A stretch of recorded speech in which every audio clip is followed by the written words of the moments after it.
mics are on and we're ready.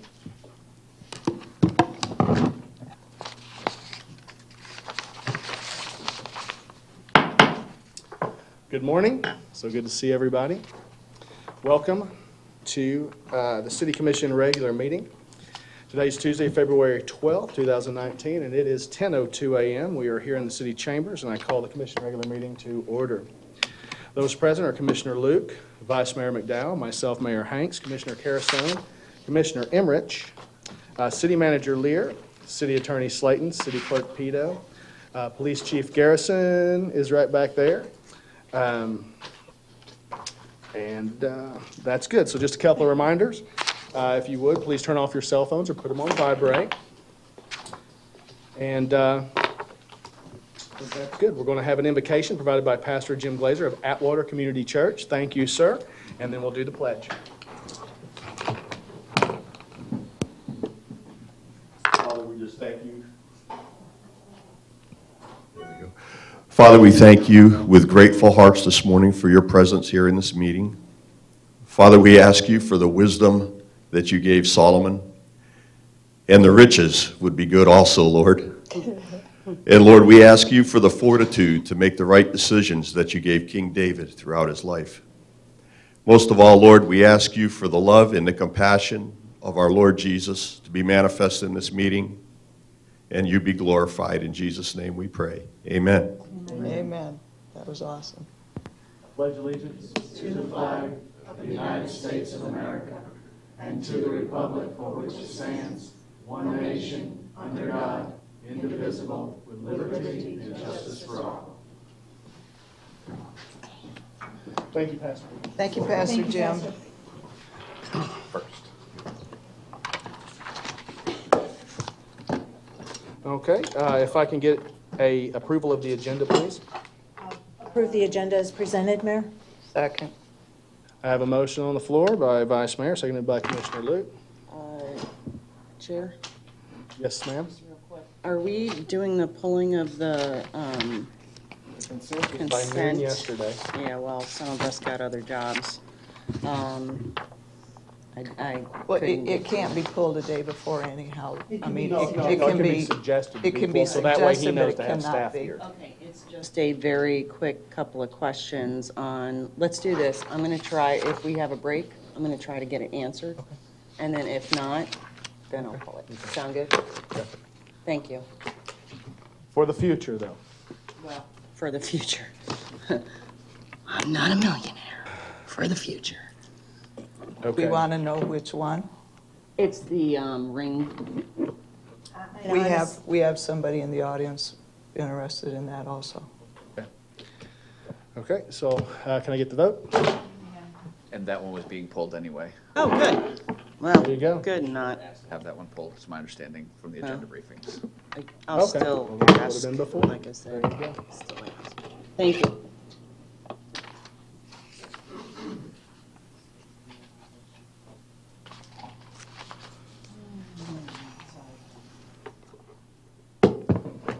Technical That passes unanimously. yet again. All right. Announcements? City Clerk? We have the current vacancies on the following boards and committees: the Art Advisory Board, the Audit Committee, Beautification and Tree Scenic Highway, Charter Review Advisory Board, Community Economic Development Advisory Board, the Environmental Advisory Board, Historic and Cultural Advisory Board, Joint Management Advisory Board, Parks and Recreation Advisory Board, Planning and Zoning Advisory Board, Public Utilities Advisory Board, and the Zoning Board of Appeals.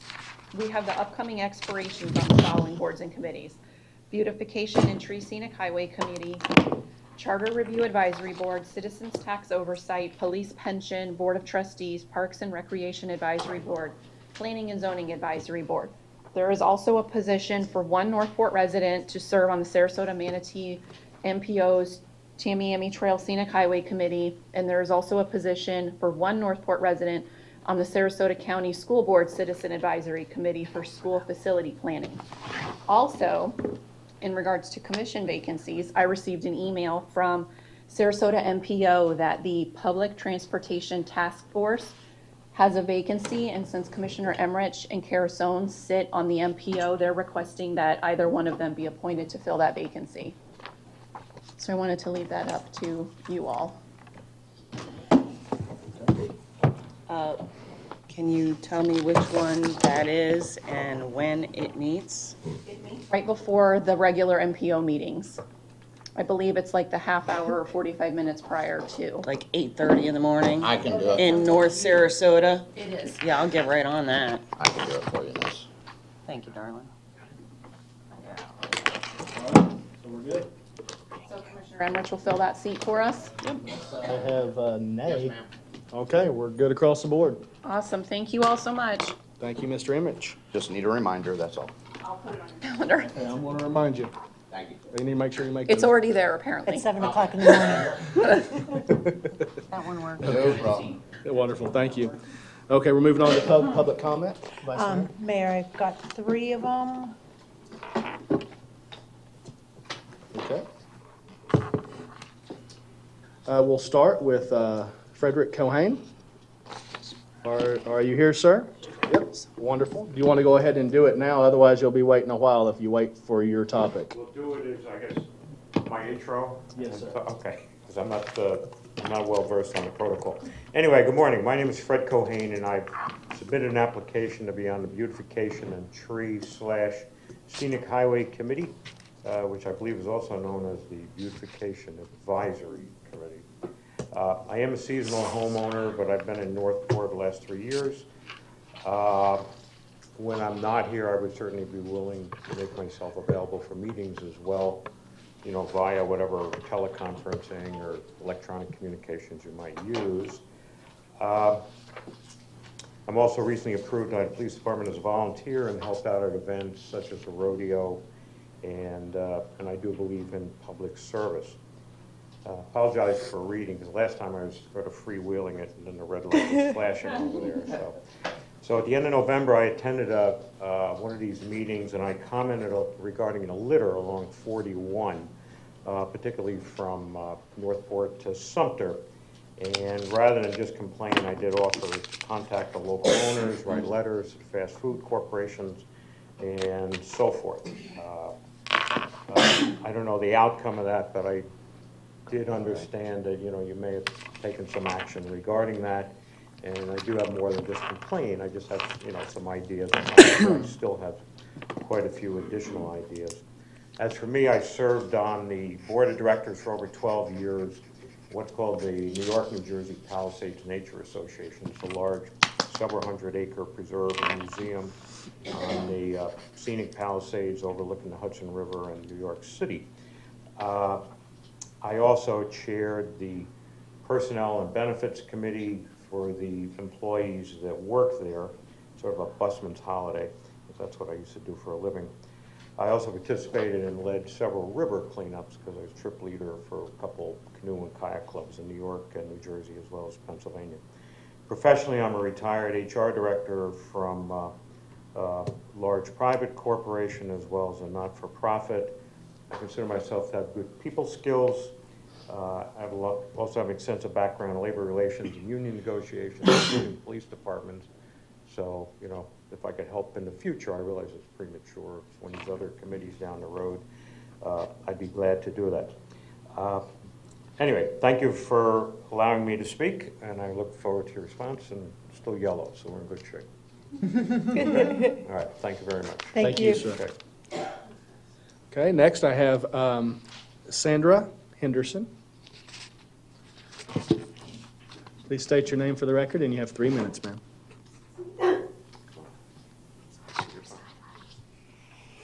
My name is Sanjali Henderson. I own property on Haverhill Ave in Northport. I'm really here just so that other seasonal or non-seasonal people don't have to go through what I'm going through. Every time I come for vacation, there seems to be an issue, which I'm really not very happy about. So let's just take November as a quick instance. I came on vacation to find a beautiful camera pointing at my backyard, lanai, and my house. I called every single person that I could think of in the town hall, including the nice police people, and they told me there was no law, ordinance, or other thing that they could help me with. So I said, well, so that's okay, so I'm going to come to everybody's house and put a camera up. They go, yep, as long as it's on your tree. Now, I can't peep in your windows because that's peeping Tom. I can't video you or record you without having your permission, but it's okay to put a camera right in my yard? I know it's on his property, not my property. Now, this has been going on for 3 or 4 weeks. I was here for 24 hours and the camera was removed, so I must have put a bee in somebody's bonnet. I talked to somebody along the way that heard my cry and helped me, and I really appreciate whoever that was. I don't know who it was, but I really appreciate whoever that was. Now, I know we don't all know every employee in the town hall, and I know the top floor might be different than the bottom floor, but obviously the bottom floor talks among themselves because this problem was resolved right away. The problem I'm having is I have a neighbor who has a fence on my property. We've been at this for over 2 years. You don't think that anybody could help me by now with a simple phone call to say, oh, maybe we could talk about it? What's the problem? See if we could fix it? I know you have a lot of employees. I know you have a lot of seasonal and non-seasonal. As a non-seasonal person, might not get as many notes as I get. A seasonal, I only come for the season. You guys have ordinances for trash. If your trash barrel's out there too long or not long enough, if you have a branch that's not where it's supposed to be, if my grass is too high or too low, you have like so many ordinances that this poor lawyer doesn't even know all of them. You guys probably don't even know all of them. But yet there's not an ordinance to help with the 1 or 2 things that I may need. So I'm going to be pushing to have these ordinances fixed so that other seasonal residents and non-seasonal residents don't have to go through what I have to go through. Thank you for hearing me. Hold on, Chair. I just have a quick question. Where are you located? Because this is not the first time I've heard this complaint. I want to know if it's the right. It is the right one. I'm with him. What's the it's address? 1720 Haverhill Ave. Haverhill. I have now purchased the lot next door to that. Okay. So now Thank I you. have 2 pieces of property. Thank you. Mr. Doyle.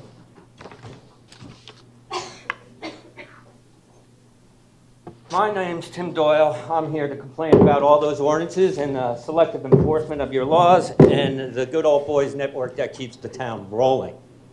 I'm pretty sure he is a town employee because he showed me his new uniform walking around the backyard. So I think that clarified it to me. Can you guys clarify if he's a town employee and this is a town uniform? And do you condone the behavior of a town employee committing a crime in a town uniform? To me, that's no different than dressing up as a police officer and doing a crime, dressing up as the FPL man, the Verizon man, anybody to walk on a piece of property to, stop suspicion, right? He's also wearing it in case the cops come. If I was stupid enough to go get an altercation with him, they would jump me and beat me to the living pole. And I think that's why he's really wearing it. For protection. And he got protection. There ain't no doubt in my mind on that. All right, see this tree right here? There used to be a tree right where this weed whacker is. This man cut down my tree when I wasn't around. A planted tree. How much you pay for those trees on Toledo Blade? I've been in town 10 years, not 3 years. If I went to Toledo Blade tomorrow and cut down all those trees, would you arrest me? Would you charge me for something? I guarantee you would. But that tree doesn't exist. So I couldn't put cameras on my tree to point in his backyard because he cut down my tree. I know in Florida you have a lot of termites and ants. This is a pretty good termite and ant, man. They ate the whole tree. They ate the whole root system, the stump, and they planted grass. Damn, those were pretty good termites, weren't they? Unbelievable. My rights of a landowner in this town do not exist. You guys can come arrest me for anything you want. It does not change one iota what has happened in the past. And I'm going to be honest, I'm not even going to get to how the cops treated me this day. It's going to be at the next meeting, but so this picture will be back because it's 3 minutes, so cut it. And I don't even blame the new police chief for the cop's behavior, because he has not been on the job long enough. It takes 21 days to break a habit. It takes generations to change attitudes. Forget about that sustainability position you guys are talking about. No disrespect, man. Ask your lawyer what the sustainability of your bank accounts are going to be if stuff like this persists, especially with the Atlanta Braves boat coming in town. Think about it. I'm here to protect the town, even though you think I'm here to cause trouble. It's a two-way street. I like the location. I want to be here. But I don't need this type of government where I know down the road if anybody sued, it's not you guys that pay it, it's everybody in this audience. It's every taxpayer in this town. My brother's run over and killed by a car, and we didn't sue. So the only pictures I have that really are, please, the only pictures I have are public safety. Everything is tit for tat. Check your bus stops. If they're allowed to block the bus stops and not allow the cars to park, then I should be able to park in front of my house. Thank you, Mr. Hold Doyle. on, hold on. Mr. Doyle? Mr. Doyle, can I ask you a question about that picture? That, you'll have to go back to the podium so I can hear you, hon. Is that your property that picture's being taken on? It's all Like right. I said, if he was working on the fence, it needs a hammer. If he came over, all the boards are falling. He's doing this to make noise to bring me out of the house. Okay, but is that your That is my property? property. The only way he can get to this spot is walk on a piece of property here that's not his, another piece of property which I own, Okay. and then walk back onto my property. So that property that he's being That is pictured my on. 100% my property, and we have a survey right there. Okay, I 100%. wanted to know that. I Yes. just don't And that's why he understand put how up a the cameras, fence- so I took his picture. But again, after the ex-police chief left my house, I knew he was Okay. protected. All right, thank you. You're welcome. Okay, is there anything else, Vice Mayor? Not at this time. Okay, wonderful. We're going to move on to presentations. We have the American Flood Coalition presentation. City Manager. Thank you, Mayor. I introduce Mr. Alec Bogdanoff. He's right here to give this presentation and go from there. 15 minutes, sir. Thank you. You guys remember, I put this on the agenda because back when the letter was first sent to us, we wanted to do a little investigation and in that. So I reached out to them, reached out to Venice, Punta Gorda, who have joined this coalition. And they were willing to come give a presentation to us so that we had more information and could more intelligently make a decision. Thank you, Alec. Wonderful. Thank you, Commissioner. Thank you all for having me today. My name is Alec Bogdanoff. I serve as the Florida Resilience Manager for the American Flood Coalition. I have a presentation for you all to kind of go through what the American Flood Coalition is and answer any questions you all have. So we are a national nonpartisan group advocating for national solutions on sea level rise and flooding. We are a mix of federal champions, cities and counties, elected officials, businesses, military leaders, and civic groups. So we've all come together to think about how we, from a federal standpoint, start to move the needle forward on both sea level rise and flooding. So ultimately, we are focused on communities that have flood risk, and we want to help them adapt and thrive. That's really kind of our mission, and doing that through smart policies. So I'll talk a little bit about our policy platform. We put it into four buckets, so the economy, communities, rebuilding, and military. So in terms of the economy, cities and counties, especially in Florida, get their funds from property taxes. And so these property taxes are dependent on the value of the home. Homes that flood are worth less than homes that don't flood. So if we protect the homes, we protect property value, and we protect the tax base of the community that allows the city to spend money that will help further protect the community. And kind of it's a cycle. So you can either have money in the future by protecting today, or in the future be challenged because you lose property value by not protecting a community. In terms of communities, we believe that there are smart ways that communities can plan to better protect their residents now and in the future. So we're in the process of launching an online portal which will provide best practices across the board for all of our members. So you'll have the city of Fort Lauderdale, the city of Miami, if they have an ordinance on seawalls, for example, that we can put up and share with all of our residents or all of our members. You'll have the kind of best-in-class practices across the board, across the country. In terms of rebuilding, this is really something that is kind of in our DNA, is that when we rebuild, we need to build back stronger. Unfortunately, there have been a lot of cases of people building back the exact way that something was when it was damaged, and it gets damaged again. So when there is damage, there's an opportunity to build back stronger, especially provide federal funds that incentivize people to build back stronger. So we're working on that. as well. And lastly, our military. So making sure that our military installations are ready to deploy 365 days a year. Florida is uniquely at risk. We are a peninsula in the middle of water and have a lot of bases that are at risk. And so figuring out how we make sure that the communities around the bases as well as the bases themselves are ready, because military readiness isn't just about the base itself, but it's also about the community surrounding the base. So here's just kind of some snapshots of Northport tidal flooding. So you guys are in a very interesting geography in that you're not directly on the open ocean. However, from the Charlotte Harbor and kind of up through the rivers, you have tidally influenced bodies that will create tidal flooding issues. So right now you have some small areas of the community that likely see a small amount of tidal flooding, not as much as what other communities. And if these maps are too small, you can go to floodiq.com and kind of zoom in and look at as much as you can. So we pulled this from FloodIQ, and what they have found is that there's, since 2005, they've estimated about $18 million in aggregate home value that has not allowed to appreciate in Northport due to tidal flooding. And so tidal flooding is obviously a long-term flood risk that we will be able to adapt to. However, this community is uniquely at risk due to its topography of hurricane flooding. So you can see, so these are, I will put the caveat, these are maximum of maximum. So these are the worst case scenarios that the federal government through NOAA finds are associated with a Category 1 and 3 hurricane.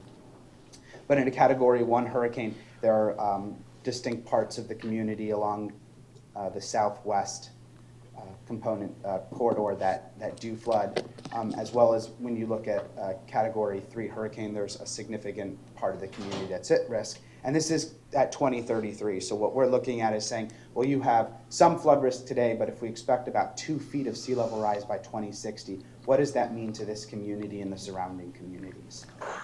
And so to give you a little bit about our members, they include Representative Brian Mast, Representative Francis Rooney, the City of Miami, Broward County, and you can kind of see a bunch of other members we have. We're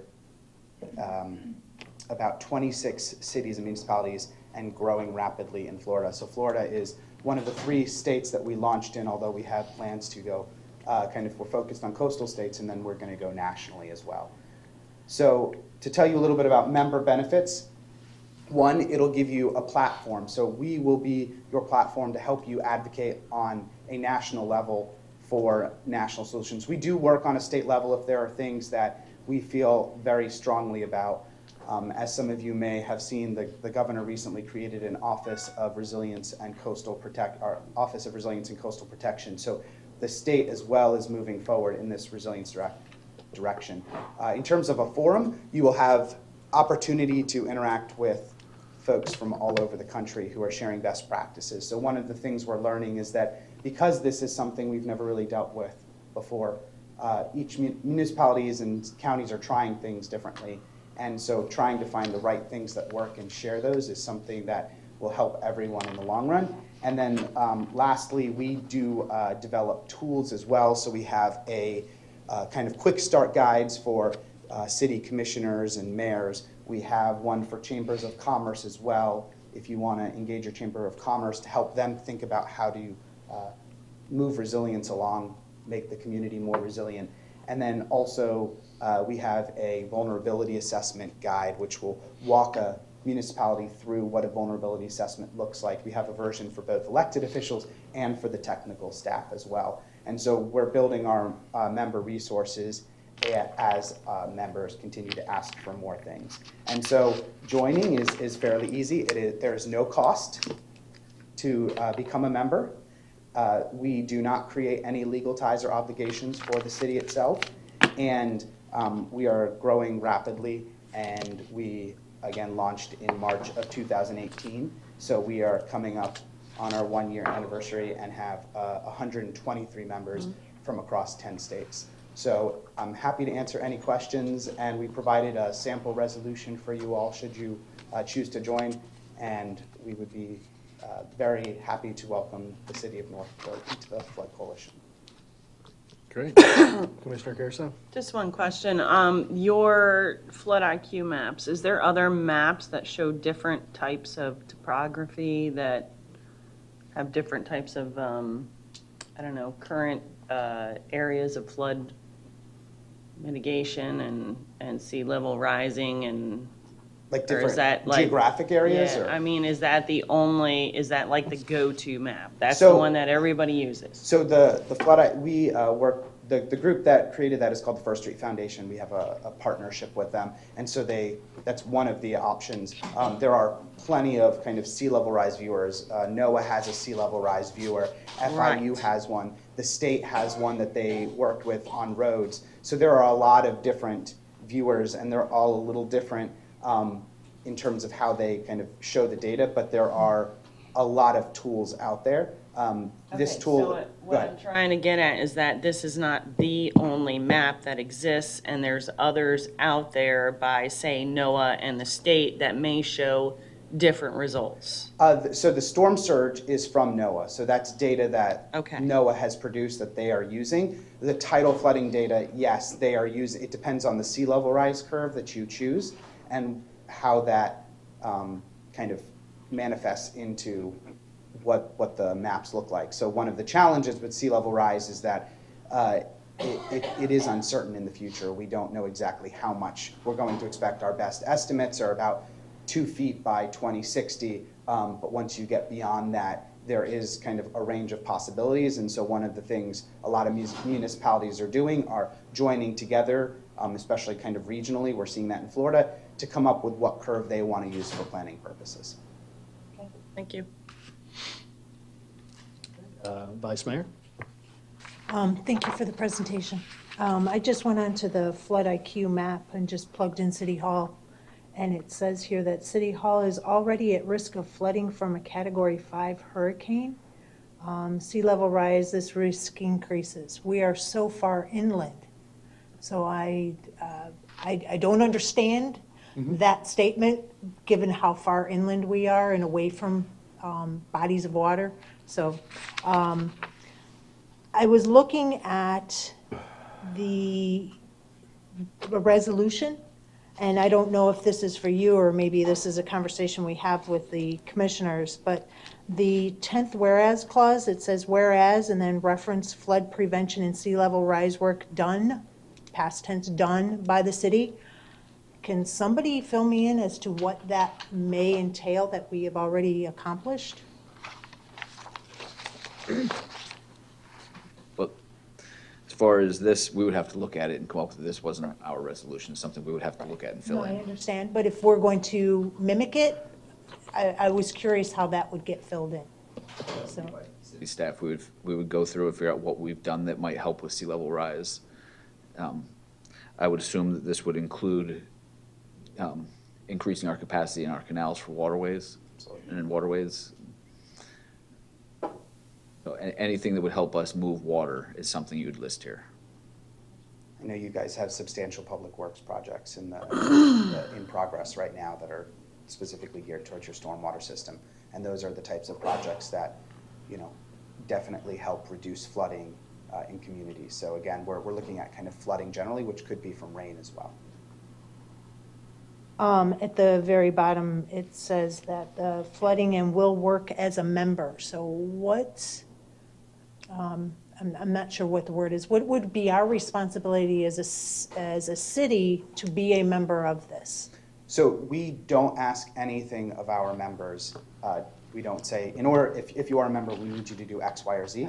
We provide opportunities, and we hope that folks will engage, and it really depends on the personal interest of different members. So sometimes it's the mayor, sometimes there's one specific commissioner, sometimes we deal with city staff. It depends on kind of a level of interest and as well as kind of passion from particular either staff or elected officials. Gotcha. Thank you very much, Mayor. Commissioner Liu? I appreciate this view of looking at it from tide rising.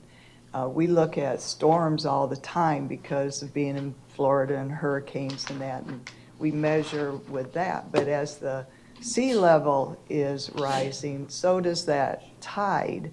as it comes in, and it goes into our waters. I mean, we get our waters from, Myakkahatchee.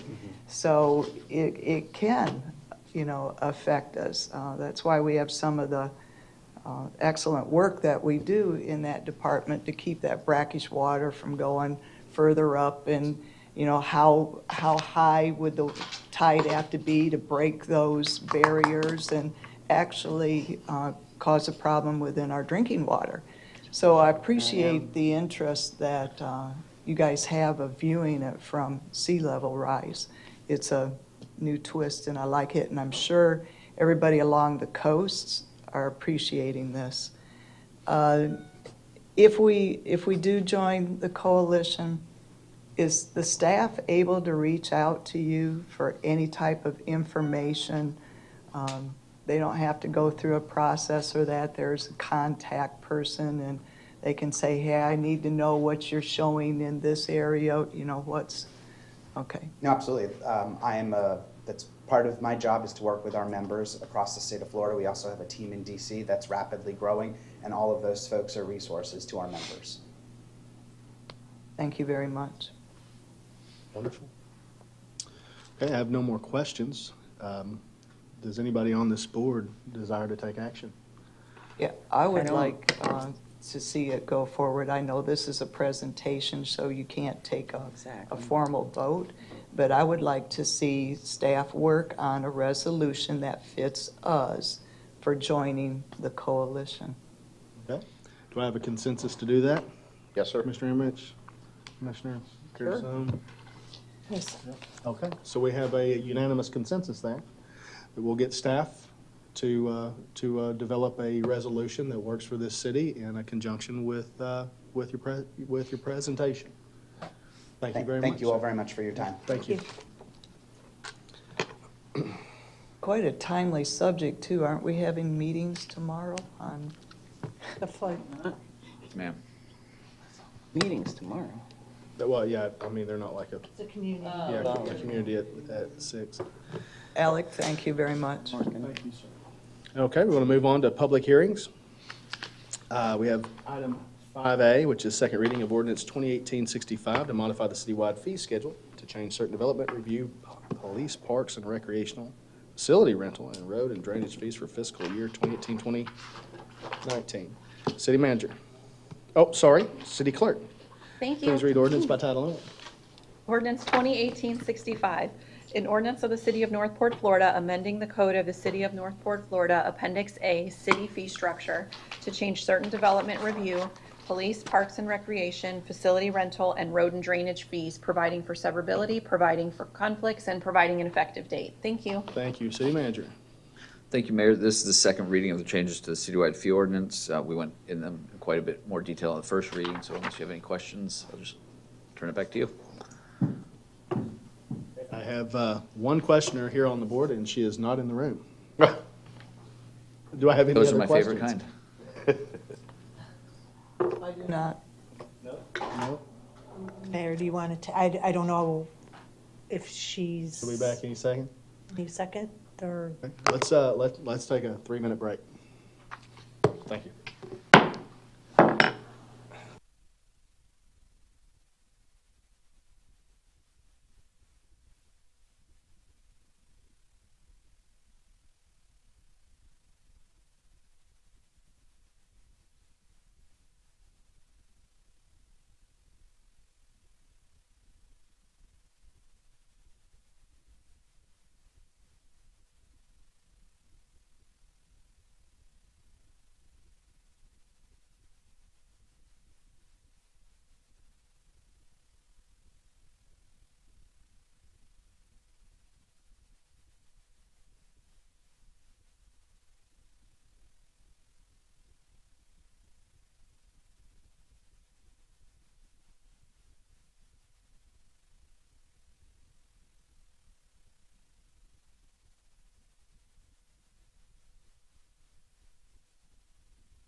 Ready, Miss Katie? You, all right. Sorry, folks. We are back.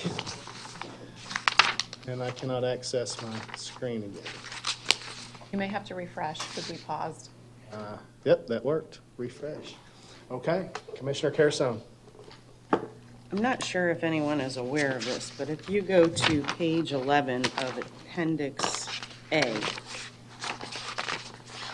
which I understand this is not one of the things that were added or reduced, there is a charge to use open space locations at Butler Park, Dallas White, and Garden of Five Senses at $15 an hour.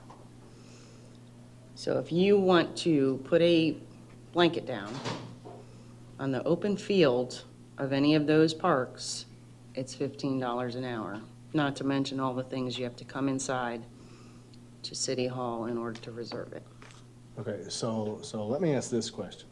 If I just put a blanket down, there's no charge for just laying a blanket down. But if I want to rope off an area, or I want to help me. Correct. The $15 an hour charge is not just to use the space, it's to reserve the space so that nobody else can use it, and it's just for you.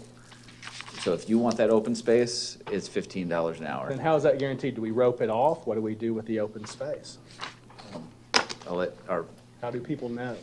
Tricia Wisner. All parks are first come, first serve for these facilities. However, if you want dedicated space, you can reserve it. We do not rope it off. We do not make the section unpermissible by other people. However, if someone else is there, you have a reserved space. Staff and or the police department can help enforce the fact And is that it that drawn is your off space. where We have that maps space in the is? system, Okay. yes, and we provide maps to the renters. So what's the $15 paying for? Staff time if they come out there? Staff time to set it up. It's Set what up?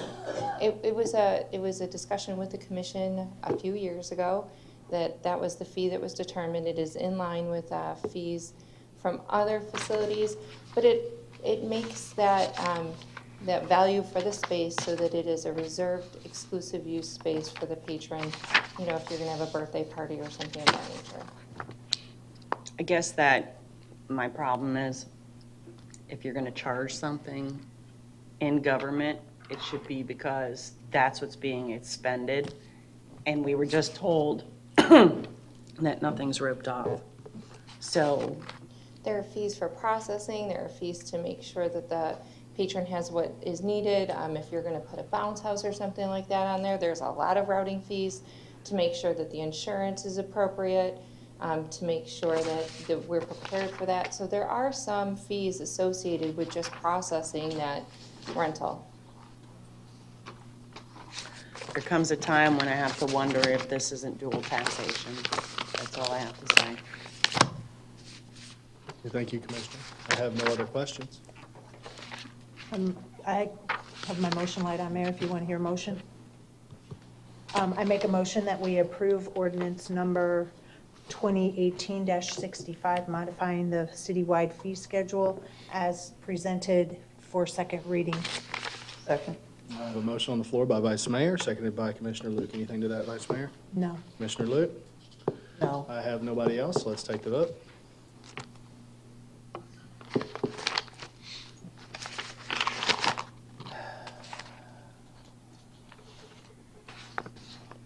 That was passed unanimously. Moving on to agenda item B, ordinance number 2018-62, which is a first reading, establishing a security measure to help protect the users of payment cards from skimming devices. Can I get the motion to read ordinance by title only, please? So moved. Can I get a second? I have a motion on the floor by Vice Mayor, seconded by Commissioner Luke. Let's take the vote.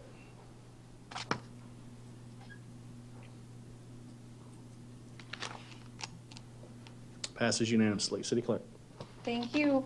Ordinance 2018-62, an ordinance of the City of North Port, Florida, amending the code of the City of North Port, Florida, Chapter 46, Offenses and Miscellaneous Provisions, Article 1, General Provisions, to add new section 46-1, Point of Sale Security Measures.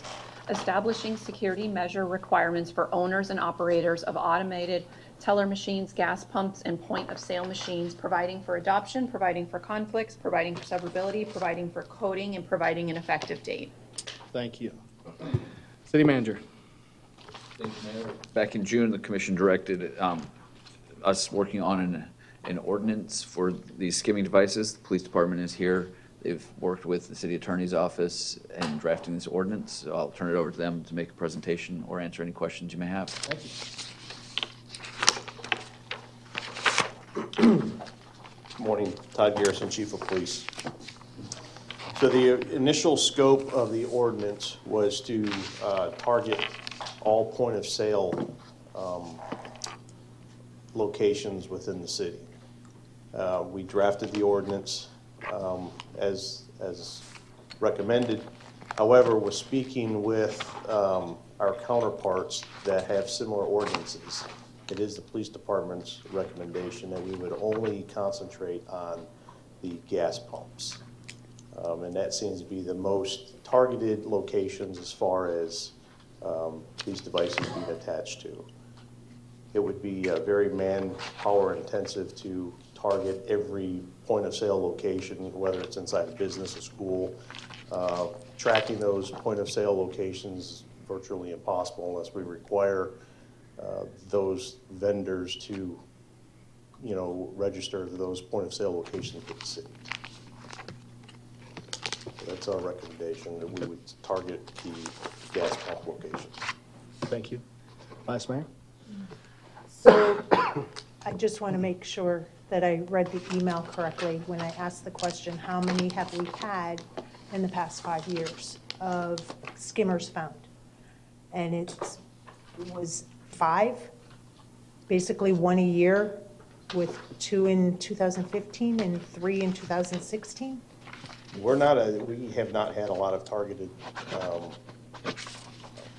locations, so it's not an issue here. However, it's a proactive step to help protect the consumers that are spending their money in Northport.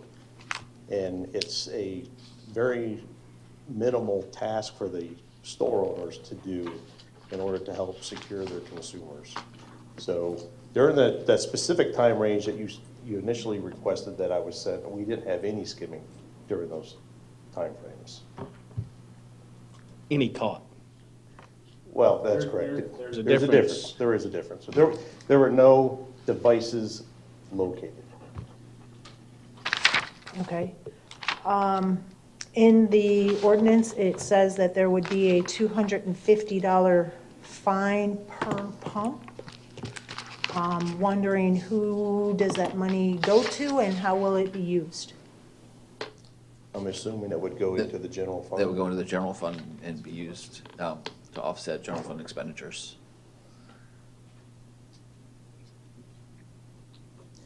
Well, can I just add, sometimes these devices are put on gas pumps and people don't realize that their credit card information has been compromised for maybe a year later. That's right. So when law enforcement starts to investigate these and we start going back to possibly where the intrusion occurred, well, those devices have already been removed.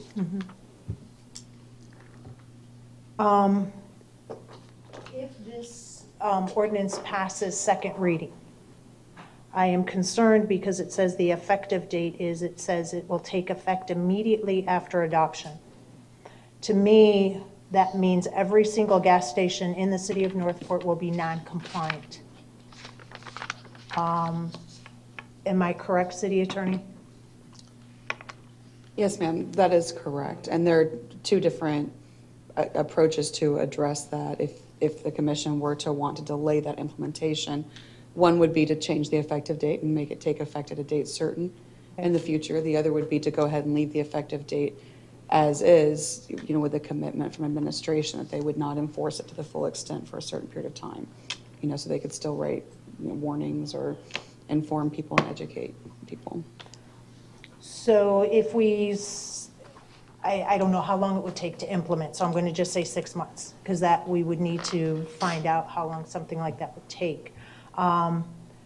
if we were to change the effective date and make it effective 6 months from the second reading, whatever, like November 1st, how will we be notifying the gas station point of sale places that have outside point of sales of this new ordinance? We would send notification. We would send a letter to all the gas stations within the city limits. And Certified? yes, and advise them of the ordinance and what our practice was going to be. So if I'm understanding correctly, based on the ordinance, the gas station would either be able to put on a locking device or have a log. Is that correct? The locking device will be required to secure that pump. There's an issue with the pumps. If it's a newer pump, it's not going to require a locking device. The newer pumps have come up to modern technology, and you can't put a device in there. It's the older pumps that we're going to require to have the locking device on. That's not how this reads. Exactly. Because this is saying they either have to have a locking device, or they have to have a log. So if the newer pumps won't require a locking device, then in my opinion, that means it won't require a log either, because there's no way to put anything in. Chief Garrison, if I may speak to part of that, Vice Mayor, I think there's a bit of confusion based on the definitions here. The locking devices apply to gas pumps. The option for the inspections and the log apply to other machines. That does not apply to the gas pumps. The other machines are things like, if you look in the definition section at line 52, those are your ATMs, point of sale machines, like I think vending machines, Correct. Things like that. Outside point of sale. I'm sorry, can you? 52, number 1. So if we walk through it a little bit, subsection A gives the definitions. A machine is defined as I just said.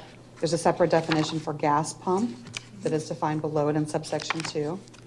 And then you go into section B1, Correct. which allows for visible locking devices on machines or gas pumps. Then you go into subsection C, which only applies to an owner of a machine. It does not provide therefore gas pumps to utilize that option.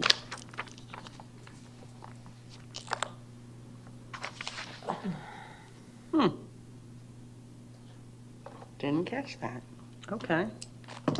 And I know you had a broader question, but I thought maybe if we could kind of dispel the confusion before Chief Garrison responded, that might be helpful.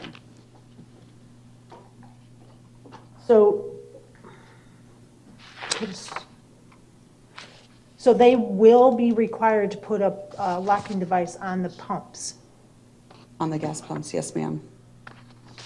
Just said older. but Right. There's 1, 2, and 3 options listed under gas pumps. There's a visible locking device, there's automatically rendered inoperable, and there's also the automatic encryption. Sorry, yeah, I was using the wrong terminology. Thank you for the correction. Yeah, they'll be able to, their gas pumps are required to do one of the 3 options listed under B. The random inspection and log is not available to the gas pump. so the log is not for the gas pumps, the logs are for the ATM machines, or maybe a vending machine? The outside point of sale location, Correct. so those will Like a fall Coke, under you that. know, a Coke The machine. ATM or requires the a vending credit card. machine can do the lock, but as an alternative, they're permitted to do the inspection log process. Okay, so now this opens up another thing. If it's a Bank of America ATM machine and it's at a gas station, who's? It's not a gas pump. I definition. understand that, but you have. Who creates the log? Exactly. If it's a Bank of America ATM machine located at a racetrack, I don't know if this happens. It's the owner of the machine.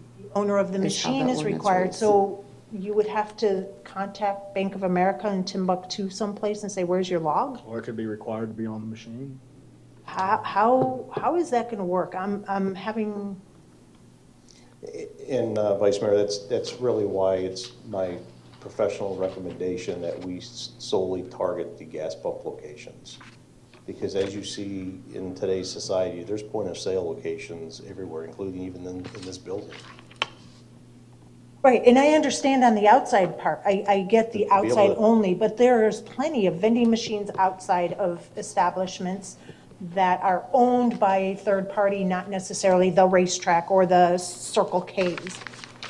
And the ATM machines. So I'm wondering, how will we be able to fine or make sure that they're following our code? That's my point. It's going to be very manpower intensive to be able to track all the true owners down and make compliance issues. Vice Mayor, you mind if I move to a couple more? We'll come back to you. Commissioner Carrison.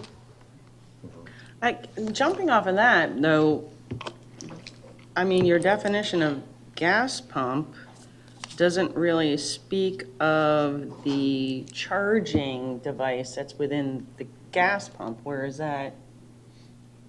I mean, where is that actually indicated? Because that's what the problem is the card reader and the ATM or whatever you want to call it outside on the gas pump. So where is that indicated in the definitions? Isn't that the point of sale? The entire thing is the gas pump, where the gas comes out as well as the card reader that's. I don't think they have gas pumps anymore without point-of-sale. So. Well, they do. You haven't been to Wauchula. So, but my point is that, you know, I don't want us to get caught up on a hiccup where they say, well, we're required to do this to a gas pump, but that's not where the card reader is. Does that? But I think that's what we're saying here is the gas pump does include, it's the whole thing, including the card reader, because they're all in one big box. That is for lack of a They better are, way to but they put it. aren't. Official definition. Right, you can pull that out, and that's kind of, Commissioner, if my Deputy Chief Morales, the whole purpose of the locking devices with the gas pumps was that the locks they're individual, because what they were finding out was there are a lot of companies like Racetrack, Wawa's, let's just say, and Circle K's and Shell stations, they would have master keys. And these master keys were getting out. So people would have master keys and they can open up any Shell gas station, gas pumps. So this whole device, why you're seeing a lot of cities going to these extra locking features, is that they're their own individual locks for that own gas station to help prevent those people that have those master keys from getting into those gas pumps and putting in the device on the electronics of the back end of the credit card machine. So the outside is usually not tampered. It's a lot of times too within they're getting into. okay, on the yes, I've seen how they've taken measures to put locks on all of the You'll see evidence tape as well. that. Racetrack has done something where now companies have even gone beyond that to where any tampering with of a pump will shut the entire pump down. Okay, but I have been told that there's other devices out there now that they literally just have to attach to the outside of that card reader. They don't even have to get inside the card reader anymore. There are those devices out there, yes. Thank you. This does not address that. That's what I'm trying to get at. It doesn't. That's a different tech mechanism, which for the main part, we're not seeing those devices on gas pumps. The majority of the intrusions that have been investigated have been from the internal component of the gas pump. What you've seen is the key word, because as you stated before, here's the problem. Someone puts their card in. It's 4 months down the road before they see the charge. Then they call the police department. Well, guess what? By that time, it's already been pulled. There is no device there to be found. So, and the majority of them that are doing that are the outside types. And that's why you're seeing the new construction on the gas pumps to where the card is totally inserted into the machine and then taken out. The device that you're talking about is kind of like on the older ATMs, where it affixed over the outside shell of the ATM where you swiped it in. So a lot of times you'd have to go up to an ATM to check it. You would visually pull on that area where you're inserting your card. If it popped off, then you would know that there's a device attached to it. Well, the ones that I do, you just take it, you put it in, half of it still sticks out, and you can see where someone could easily affix something on top of that. So I guess my concern is that we're not really addressing, we're not up to date on what they're doing in this ordinance. That's what one of my concerns is. The other one is city attorney. Couldn't we just add an additional clause to give an X amount of time for those that are existing to come into compliance into the ordinance? You could, but then it goes into your code, and before long you have a, Good point. you Okay. have an insertion in Right, your code that's right, not right. relevant. Okay, and then, all right, I think I've gotten everything else essentially. The random inspections, how do we make sure they just don't fill them in on a weekly basis? But honestly, I personally think we need to just take the word machine out and be done with that whole thing. And if we're gonna make mandatory random inspections, it should actually be for the gas pumps themselves to determine whether it's that outside reader being put on and if it's been tampered. And I know that they already do it, but it should be weekly. So. When we conduct the inspections, we will be looking for all points of intrusion, not just that one specific part.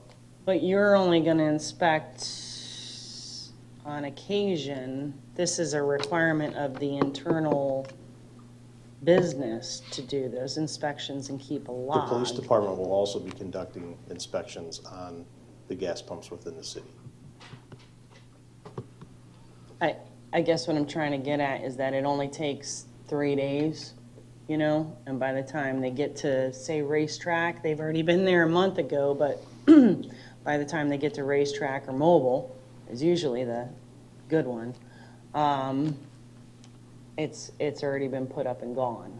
And so if you mandate internally for them to inspect on a weekly basis, as well as the police department's random inspections, whatever that may be, wouldn't that be double coverage, I guess? No, because I would want the impact or the feedback from my police department that they're going out to make sure that compliance is being met. You know, store owners and stuff like that, they're employees, they can put whatever they want down on the lawn. Well, that's what my question was, is they're required to keep a log, and let's just pretend machines are actually gas pumps, okay? They're required to keep a log, and it doesn't mean that at the end of the month, they don't fill in that log. Very true. So I was thinking of other ways that maybe they could be, I don't know, required to submit them to the city, but then that would create a big. It's like going into a bathroom where they checked off that they cleaned that bathroom and you're in there an hour later Exactly. and it's trash, so you know that they're just checking the box.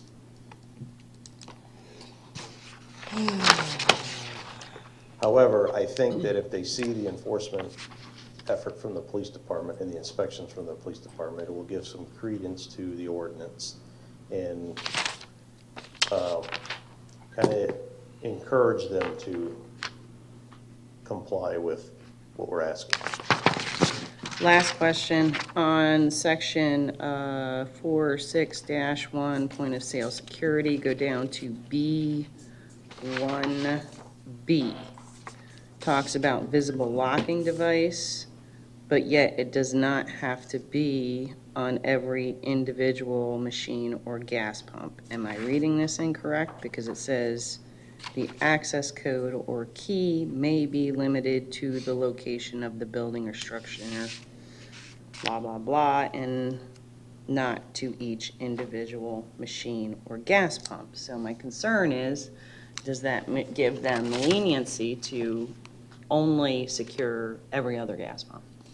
No, what it is they can get some high-tech equipment put on there where they have access keypads and stuff to enter that, which people can't get in there. Or the ones that just have the locking mechanism where they can bypass the lock. And that's why we would require that locking device.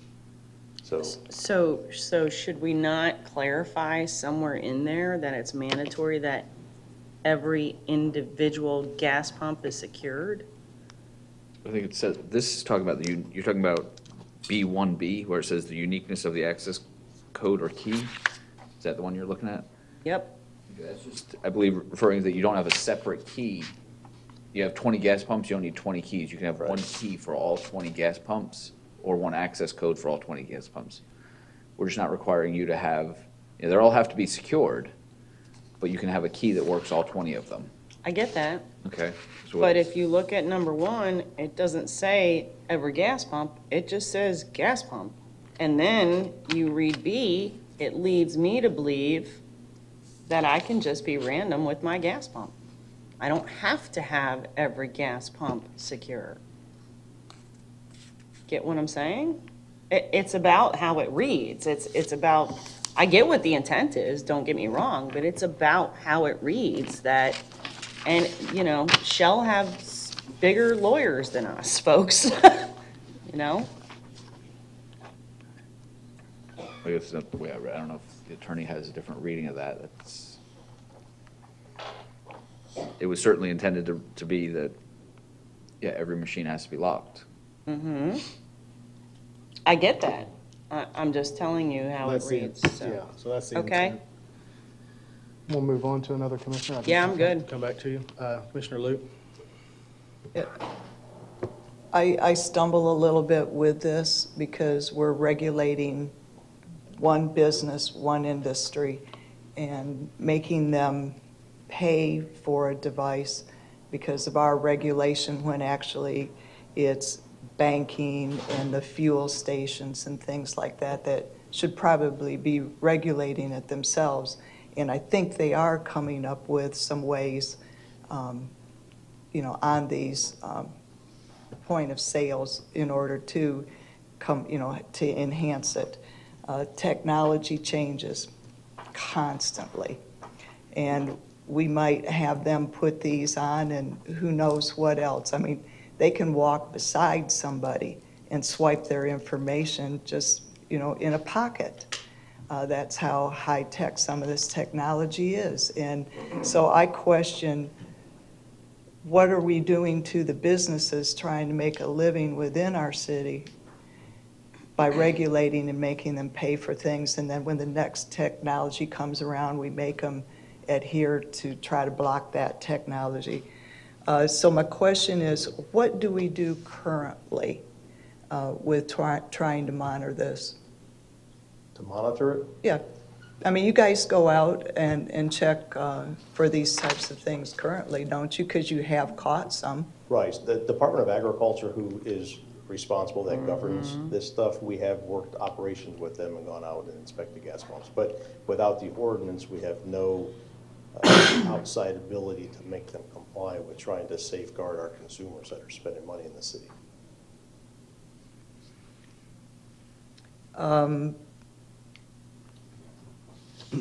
How much manpower would it take from the police department to enforce this? I mean, what are we looking at as far as not only the gas station having to pay out, what's it going to cost our police department?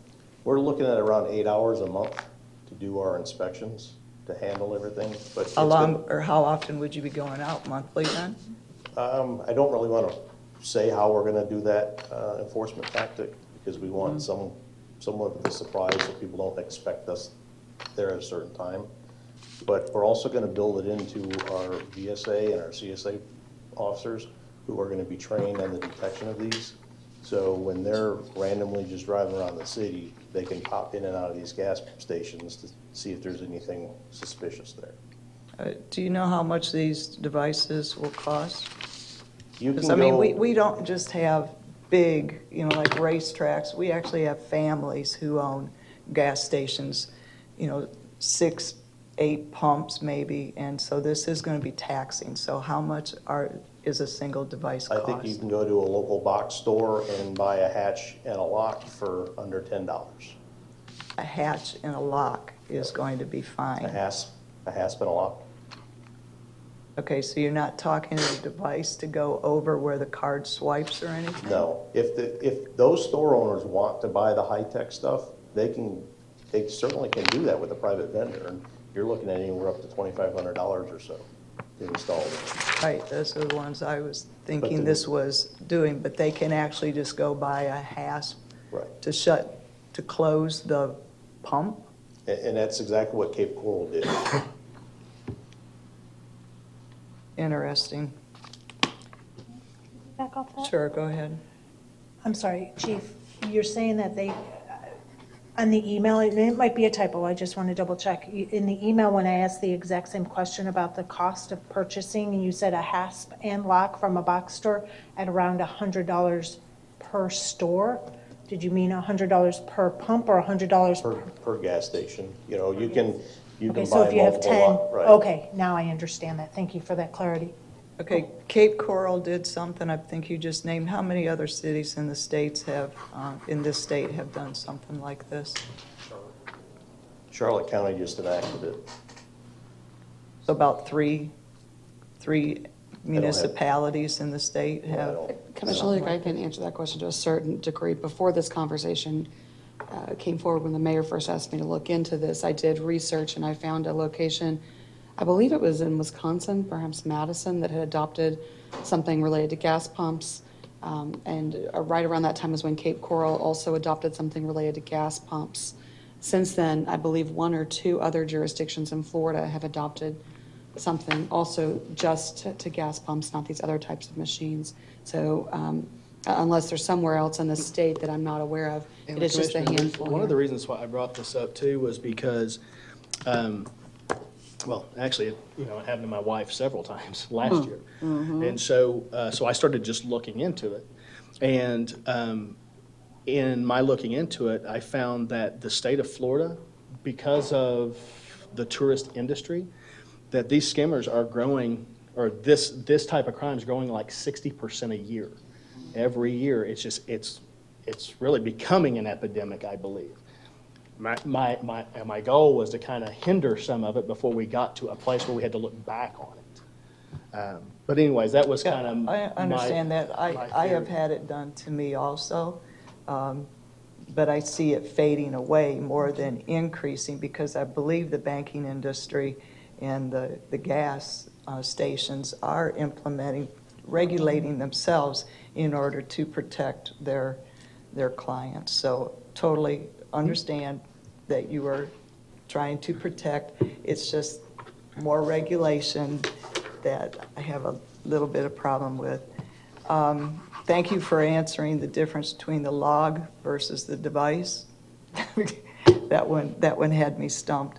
You did state, though, as you were speaking, about a difference between old pumps and new pumps. And can you go into that a little bit further, what you meant by the newer pumps have better technology for this or whatever? It's the older pumps that you would be concentrating on, you said. Some of the newer pumps have internal alarms. As soon as that pump is being altered, it'll send an internal alarm inside the store.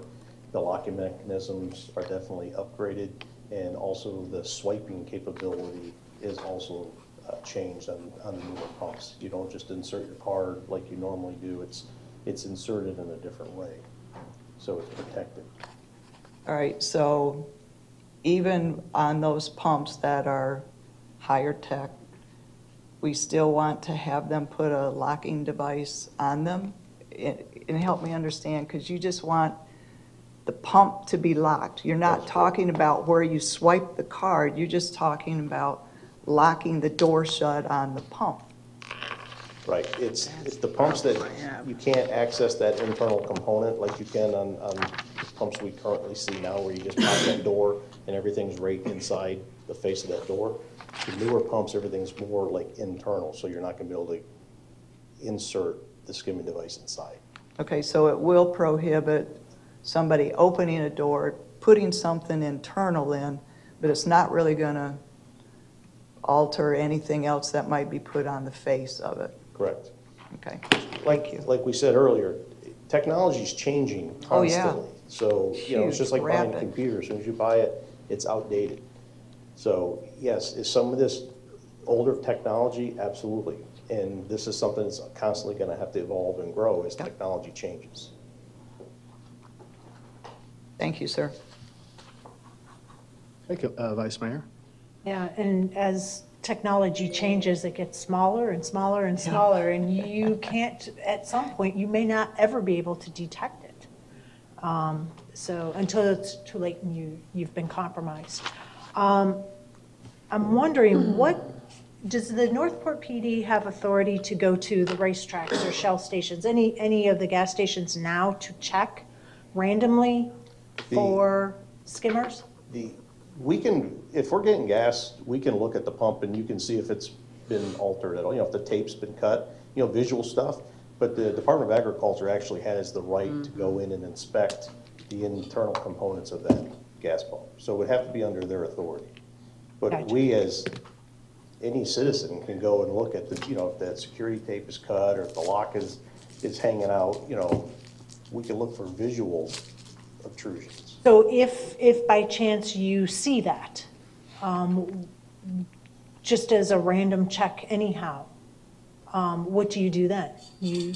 What's your next step if you see that? We're going to get with the Department of Agriculture. We're going to launch an investigation into that intrusion. So it goes back to their It goes back to oversight their anyhow. jurisdiction. How long does something like that take? So if you find it at 9 o'clock in the morning on a Monday and you say, man, they had a skimmer, and you contact the Department of Ag, how long does that then take to get rectified, I guess is? You know, when you're starting to deal with financial crimes, it could take months, it could take years, you know, so. But the skimmer is still on there? Well, we could, yeah, if the skimmer's there, then, you know, the pump could have been intruded, right? And the device been removed, or the device could still be there. The device is there, that device is gonna be seized for evidence. Okay, by you guys or by Department of Ag? It doesn't matter, probably by us, it'll probably be putting our evidence back. All right. I have one other question. If you go to D, where it says machines and gas pumps found by the city to be in compliance with this section may appropriately be marked by the city for identification purposes. To me, that's telling the thieves, hey, guess what? City of Northport came out, inspected it, and you're fair game to put your skimmers on now until we come back again.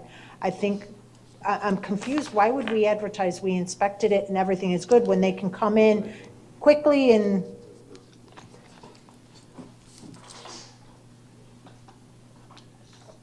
Commissioner, I look at it in a different way. That shows them that law enforcement is vigilant on paying attention to these, and they're constantly checking them. So it's that's actually, to me, I would think if we may, because the word was may, if we do decide to do that, I think that's a benefit. It shows that law enforcement's taking a proactive stance on, you know, monitoring these points of sales. I guess it's no different, Vice Mayor, if you're driving down the interstate and it says this roadway is patrolled by aircraft, watch your speed. You know, why would we want to do that and let everybody know there's an airplane overhead, but we do it to be vigilant. Okay. I see both sides of it, and it also is letting the consumers know that it's being inspected, but it may also give the consumers a false sense of security. I know when I go, I'm jiggling that thing and I'm ready to rip it off the pump just to make sure. But, you know, if I see a little sticker, I just may, oh, the police checked it, I'm good to go. And I may also give a false sense of security. I don't know. That's all the questions I have. Thank you. Keith, all right, so let's say you go in and you find that the little locking mechanism has been juggled with, it's been broken or whatever. You recognize it's been broken. What do you do then? I mean, obviously it was on there, but it got broken, and now it's remaining broken for 10 minutes, 10 days. What do you do at that point? What happens? We're gonna stay there, we're gonna get the store owner out or the store representative out, we're gonna contact the Department of Agriculture, and then we're gonna start doing our investigation as to what caused this, whether it was a malfunction or if it was an actual intrusion. You know, we have to get down to the root of the problem. Let's say you find there was an intrusion, but the device is missing and the lock is still broken. What do we do about that? What is that? So now we're gonna have to start looking at surveillance footage, find out if we can pinpoint when the actual intrusion occurred, if we can identify anybody on the cameras, if there is cameras. And then we need to start looking at if there's any reports of cards being compromised that we can pinpoint back to that location. A lot of times people will call and say, my card's been skimmed, and the last place I used it was the outside gas pump at this gas station. So sometimes we can pinpoint it back to that. It's a lengthy investigative process.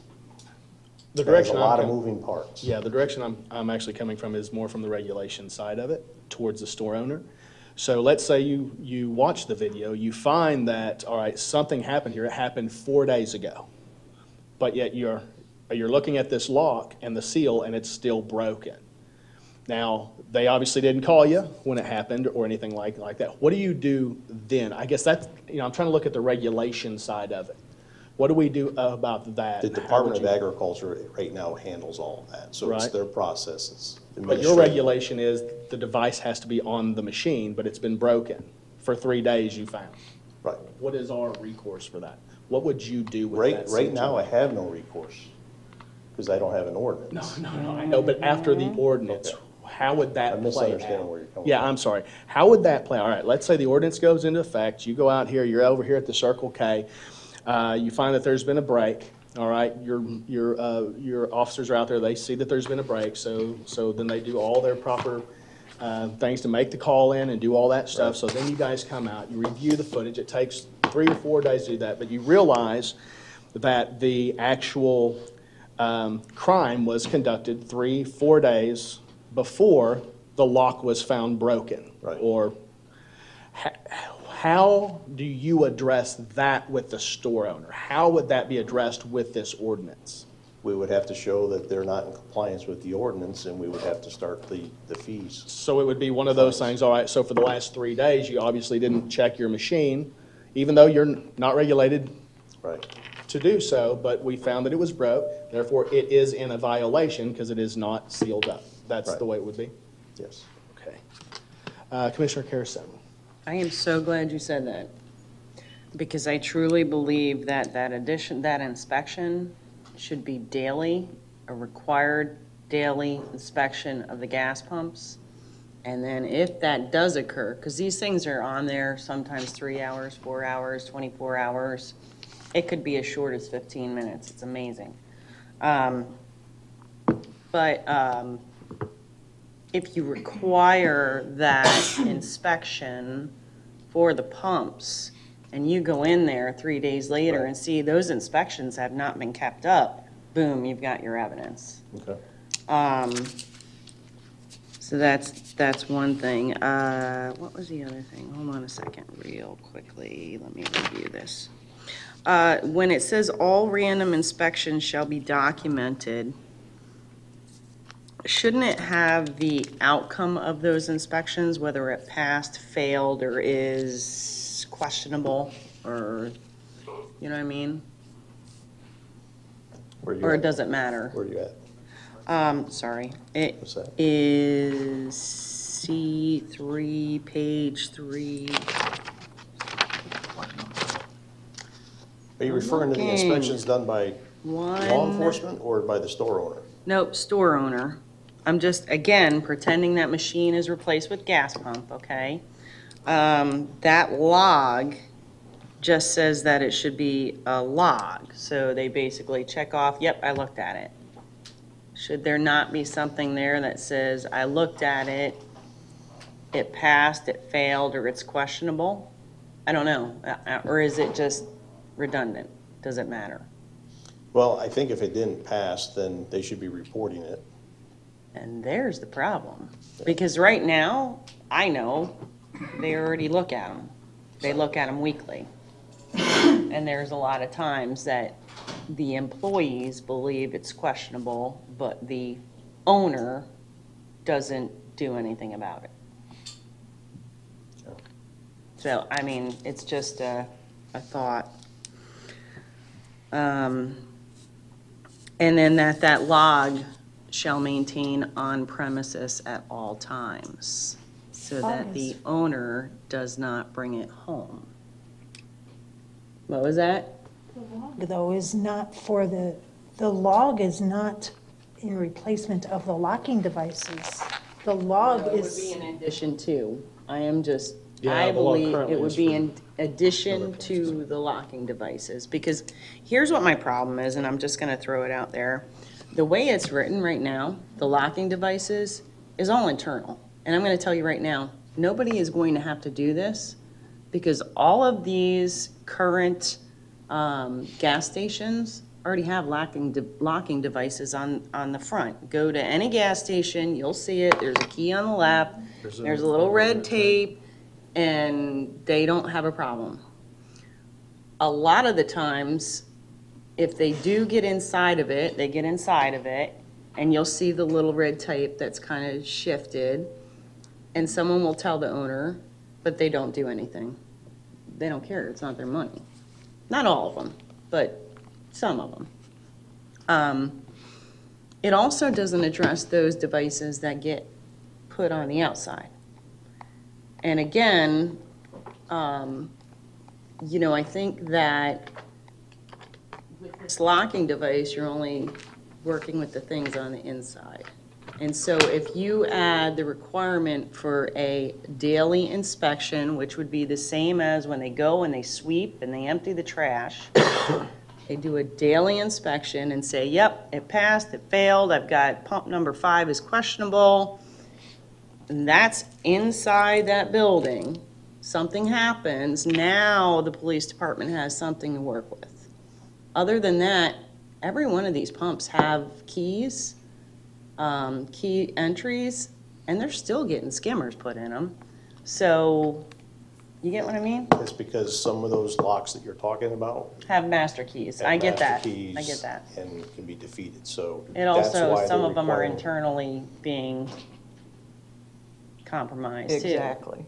So I guess what I'm trying to get at is that it's just another layer of protection that doesn't cost anything. Those employees are already out there, you know, looking at everything, cleaning everything up and emptying the trash and refilling the windshield wiper fluid, you know. I mean, it wouldn't. As a business owner, my employees would be doing that right now anyhow without being regulated by the government. I agree with you, but they're not. And those that do are only doing it weekly. And again, these skimmers can be there for hours. Well, what weekly was in here too, wasn't it? For the, I think the point of sales outside the. Just machines, yeah, again. Anyways,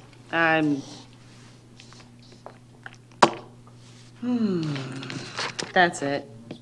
Now, My thought here is, I do believe it is one, it is our job to protect the citizens. That is part of our job.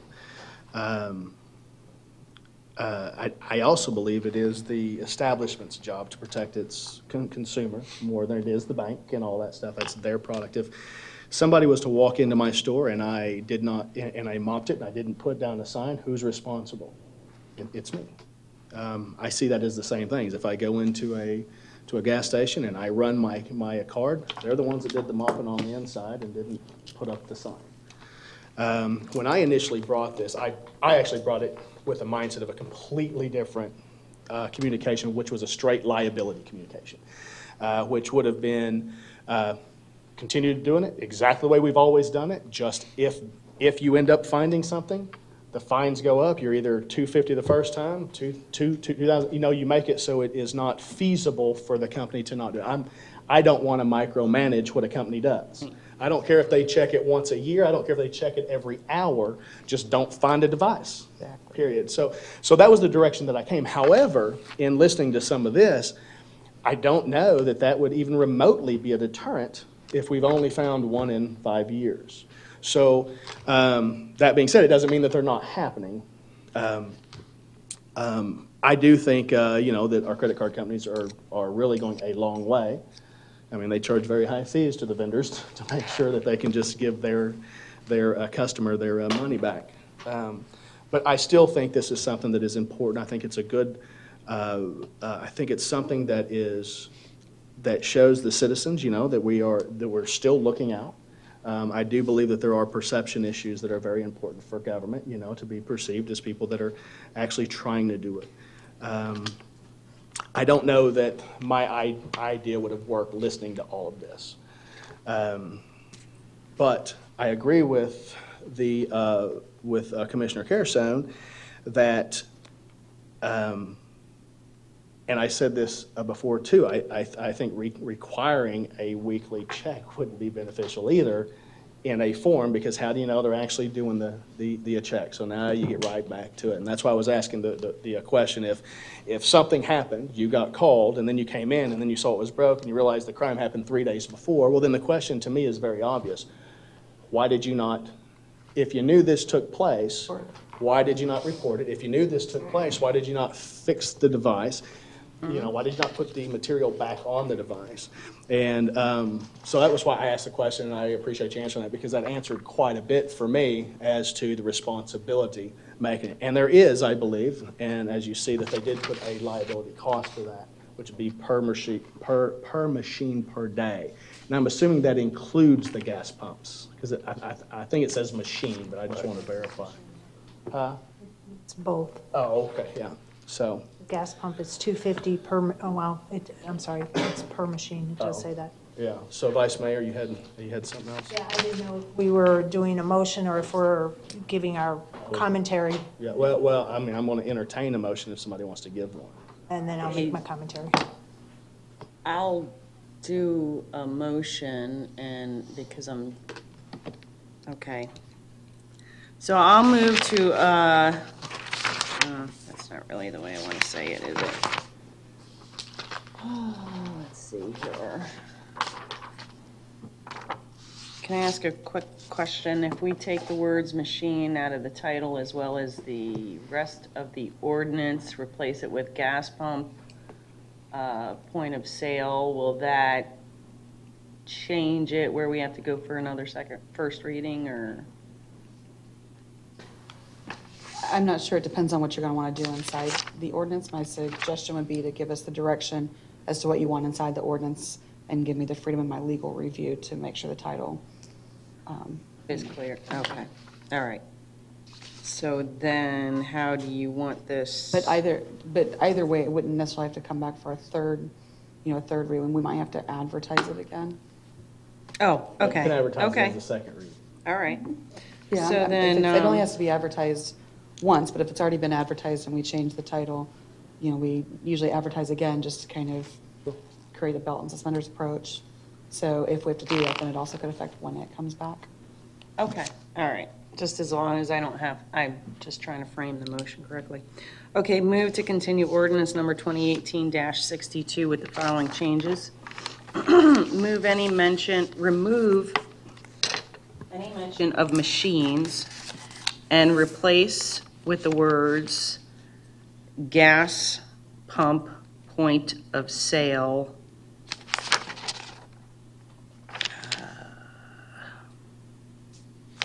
What is the word I'm looking for? Equipment. Thank you. Let's see here.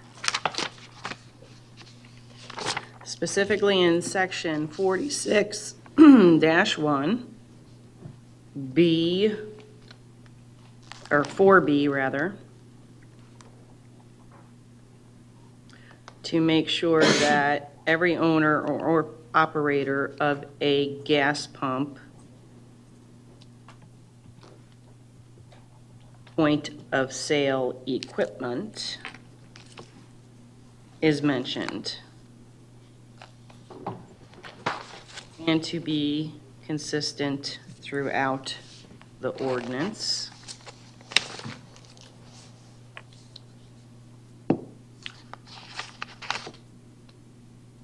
In section 3C, which is line 90, by the way, to remove machine and require inspections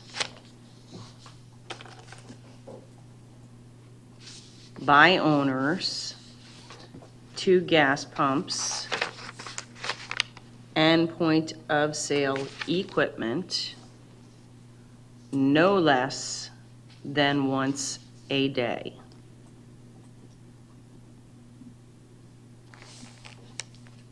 And to continue through the rest of the ordinance.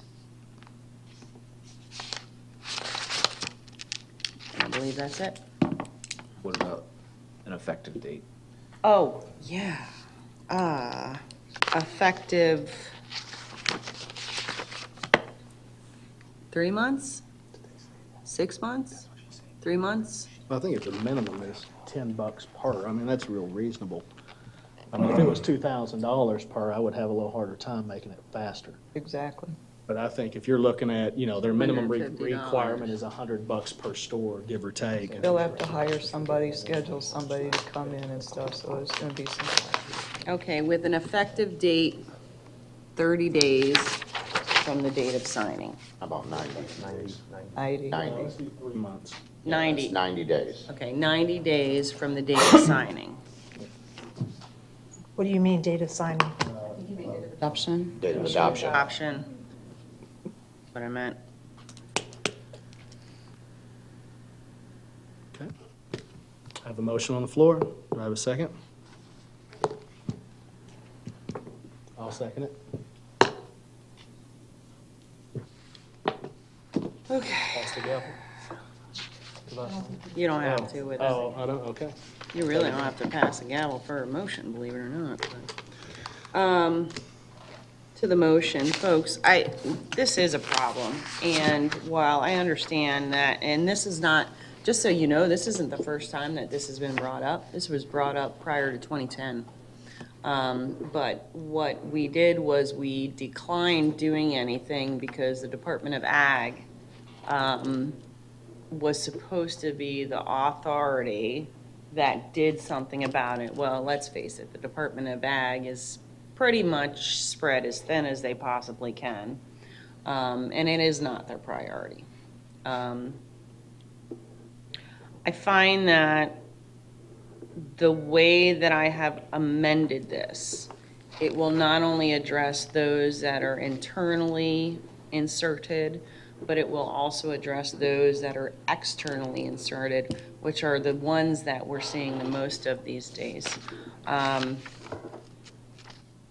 think that people have gotten very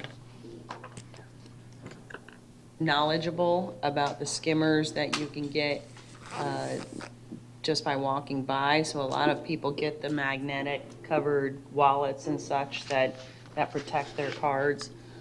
But when it comes to the gas pumps, it's a little bit more difficult because you don't have control over that, I guess is what I'm trying to get at. And this is, part of our oath is to protect and serve, just like the police department. So I think that this is kind of a way to make sure that all of our bases are covered and that we are protecting our residents. And it is not a massive amount of money. It really isn't. It's, I think that it could be minuscule. Even the fines are minuscule as far as I'm concerned. I know what the majority of these gas station owners make. I think it's fair. So. Thank you. Commissioner McDowell, Vice Mayor? You're a seconder, Mayor, if you Yeah, want to no, speak to it. Just what I've spoken. Go ahead. I have to admit, I am absolutely torn on this ordinance. This is one of those that I am completely on the fence. So I can only go by what the motion said. Initially, it was based on to protect the consumer. Well, if we're going to protect this consumer, we need to protect the consumer, not just at the gas pumps, but at all outside point of sales. If you're going to protect, you can't pick and choose how you're going to protect. And the gas pumps have the skimmers on them, but you also have skimmers on the ATM machines. I've heard of skimmers being put on all sorts of other point of sales. So where is the protection for the consumer? I don't see it now. It's only at the gas pump. And consumer has to be aware at all other points of sale. So it goes back to the old Latin phrase, caveat emptor. If you're going to swipe your card and not check, okay, you have a little bit of ownership on that too. If a business is not going to check to protect their own customers and create a bad name for them, well, that's on the business. There's a lot of responsibility that goes around for everybody. And to regulate what a business does with their inspection sheets on the internal part of how they do business, that's a very slippery slope for a government to get involved in. Next, you're going to be telling Publix, hey, you have to put your signage inside your building here or there. Or We do that. I understand, and we're trying to, and it's a very, very slippery slope. When the government says you shall inspect these pumps daily and keep a log, that's what's in the motion, and I am really on the fence with this, and I also don't think 90 days is going to be enough time. Yes, they can run down to Home Depot, pick up those HASS blocks, but as we've seen with Bulletproof Vests, we're going to have all 18 gas stations going down and buying these HASS blocks, and they're going to run out of them, and they have to get more in.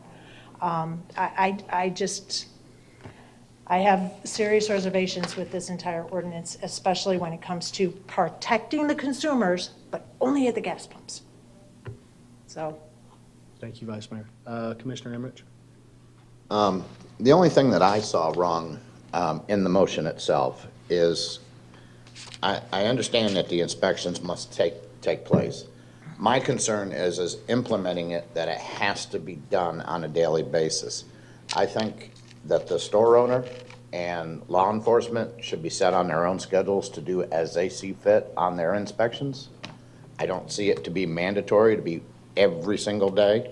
They can go out there and choose to do that, but to do it daily is imposing our will onto that establishment as well. And I can't agree with the one day.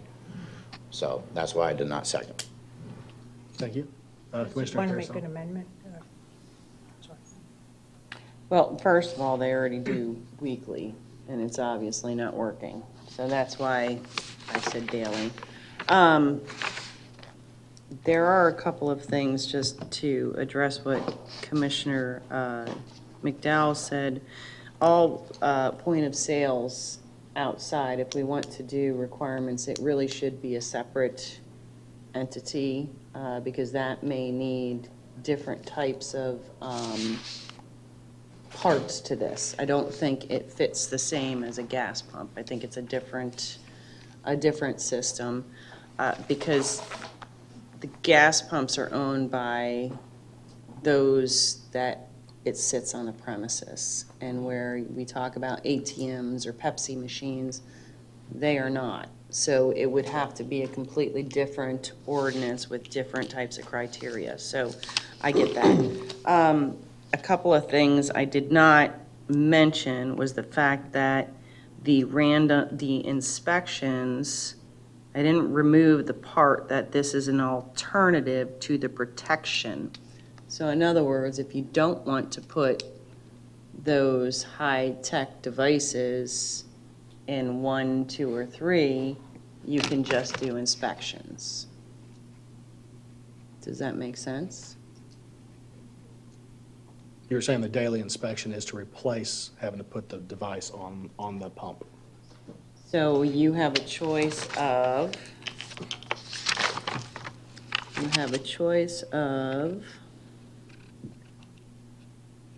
where is it? Visible locking device, automatically rendered imperishable implementation hardware, automatic encryption, or daily inspections with a log. Unfortunately, that's how I worded the motion. It was any of those three or the random inspection, and I just caught that. I'm not sure how, I mean, it sounds like it's gonna fail, I just don't know. But, I mean, if it makes anyone feel better, that's, and I didn't add the pass, fail, or questionable, and I didn't add the maintain on the premises, so those are some of the things I missed. Just kind of a, maybe it helps, maybe it doesn't for you guys, but. Can I ask a question? What she's saying is if it helps, you can make an amendment towards these things? If it helps, leave it the way it is. If it doesn't, then we need to amend it, so it does say that the first three, you have to, you know, one of those three, plus on top of that, you'd have to inspect daily. Does that make sense? May I ask a question?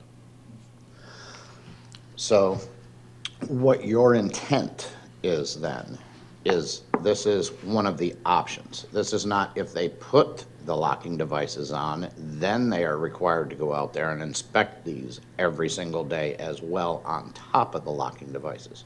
What you're saying is the intent is to include this as a daily inspection as an option instead of going into that expense.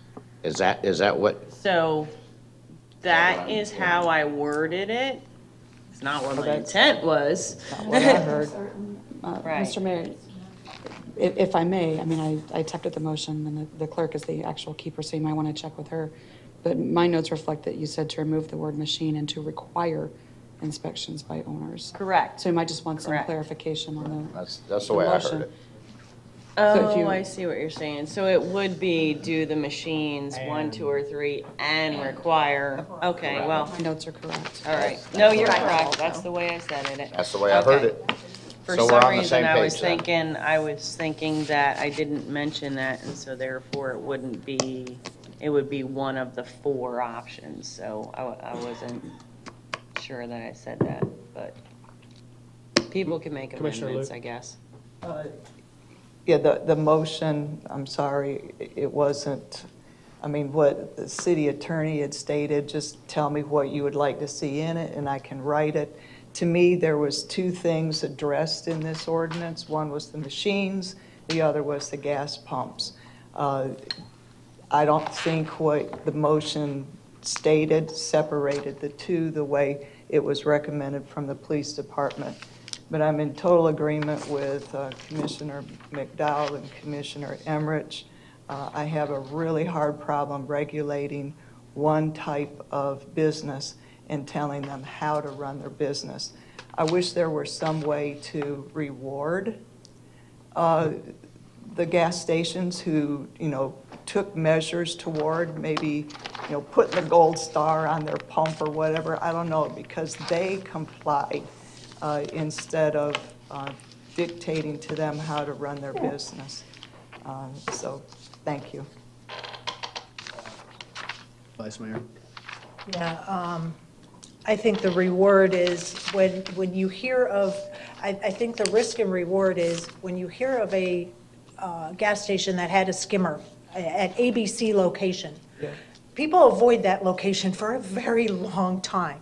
But when you hear of a location that doesn't have skimmers, you patronize those places because they have a due diligence to protect their consumer. The more I'm thinking about this, the more it's, I can't endorse something where we're regulating the private business to do something that happens once a year, but we're only protecting a small segment of these outside point of sale places. So I just, it's a tough one. Mr. Carson, what about your light? Can I ask the police department, do you feel that this is an important ordinance, or do you feel that we don't have enough, and this might not be a fair, right? Damned if you Let- do, let us damned set if you you up. don't right now. Done by a commissioner, and now you're going to Yeah, ask yeah, the police department if you yeah. think it's fair.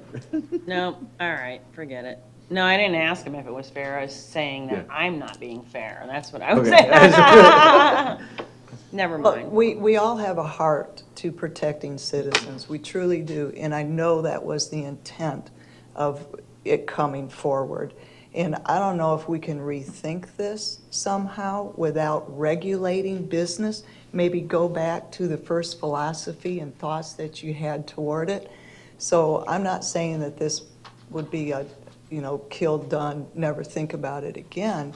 But I think regulating business to achieve protection is crossing a little bit of a line at this point in time. As a local municipality, Yes. not as a national or as a statewide municipality, which we do on every, right? It's state and federal, yeah. We're preempted by Right, the yeah, state, absolutely, Yeah. yeah. So, yes, and I don't want to do that to business. As we Our get stepped businesses. on through preemption and regulation, and we can't manage the way we want to, I don't want to do that to the business either. The business thrives this community, and hallelujah for those who care about their patrons and pat them on the back. But to say, even to the ones who are good, oh, you have to do this because we're finding your industry to be naughty, I have a problem with that. Especially at a local level. Exactly, at the local level, yes. Well, if I have no amendments or nothing, we can take the vote. See where it goes.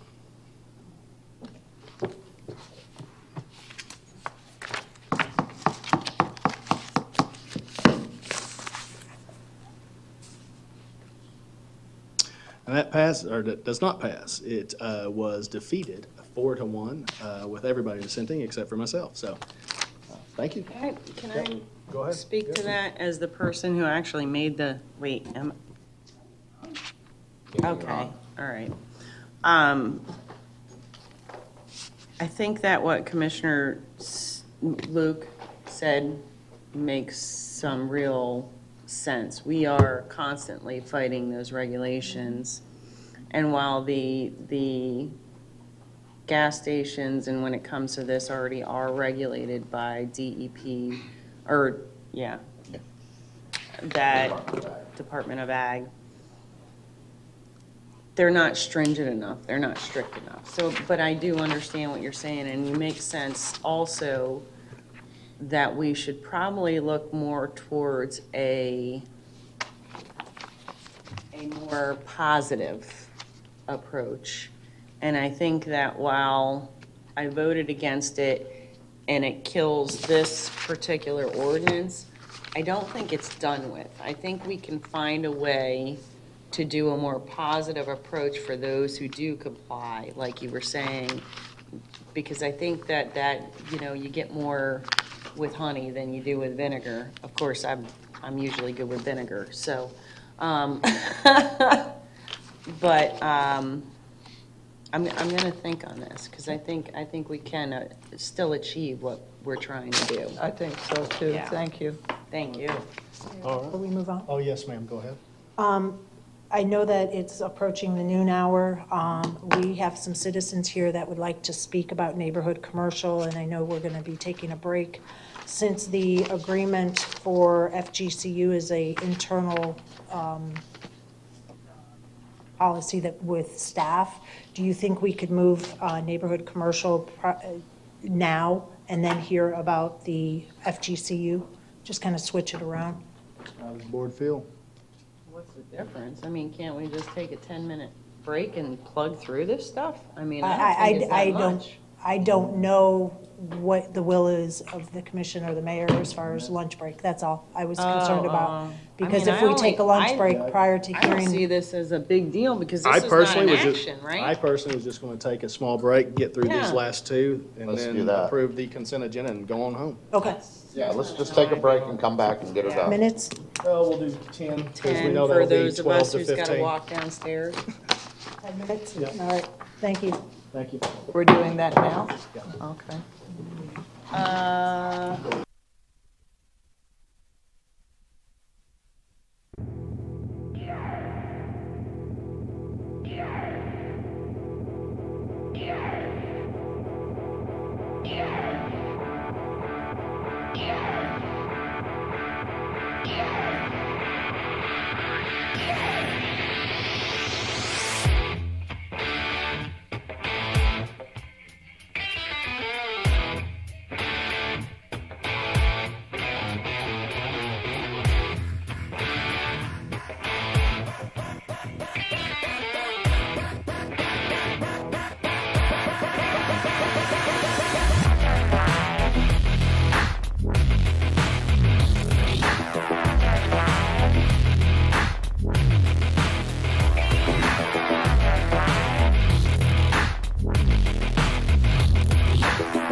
Our mission statement is to provide exceptional public safety services in a safe, compassionate, and professional manner.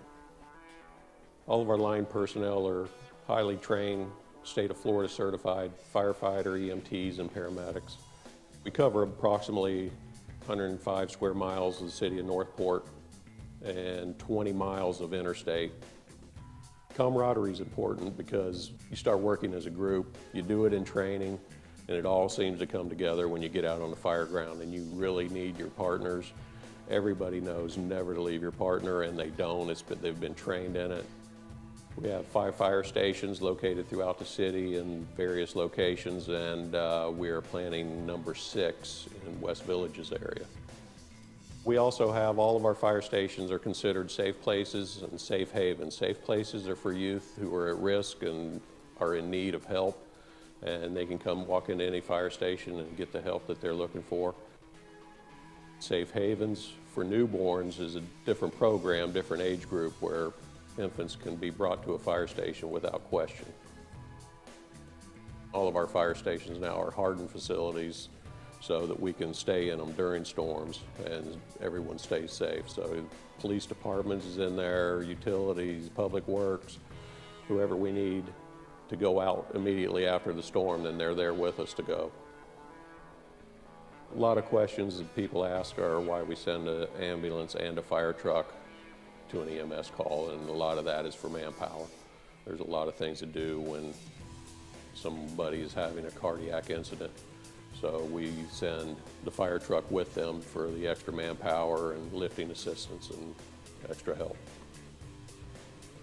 The whole goal for fire rescue is everybody goes home safe. Frank Lama, Solid Waste Manager for the City of Northport, back here again today with Let's Recycle Right Northport. Got a few items for you today. Last week we did notice in the tan lid container, shredded paper put in a plastic bag. Please, shredded paper does not belong in a plastic bag, okay? It belongs right here in a paper bag, please, and it belongs in a tan lid container. This right here, being in plastic, will be considered contamination and garbage. Let's talk about a candle, a glass candle. Yes, it is made of glass, but it is not recyclable right here in Northport. That's right, only glass jars and glass bottles are recyclable in the Blue Lid container. Let's also talk about the milk jug, water jug. Number 2, definitely recyclable, right? Here's the cap. If the cap is not attached, it will be garbage. So if you crush it down, put the cap on real nice and tight, this will make it through the process. This will be a number 2. Okay, so let's talk about the plastic ring. That's right, the plastic ring. This is a 12 holder. There have six holders out there. Please, this is not a recyclable material and needs to be placed inside your trash. So listen, put your comments below. We'll see you in a future video.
We support all technology at the City of Northport for all departments.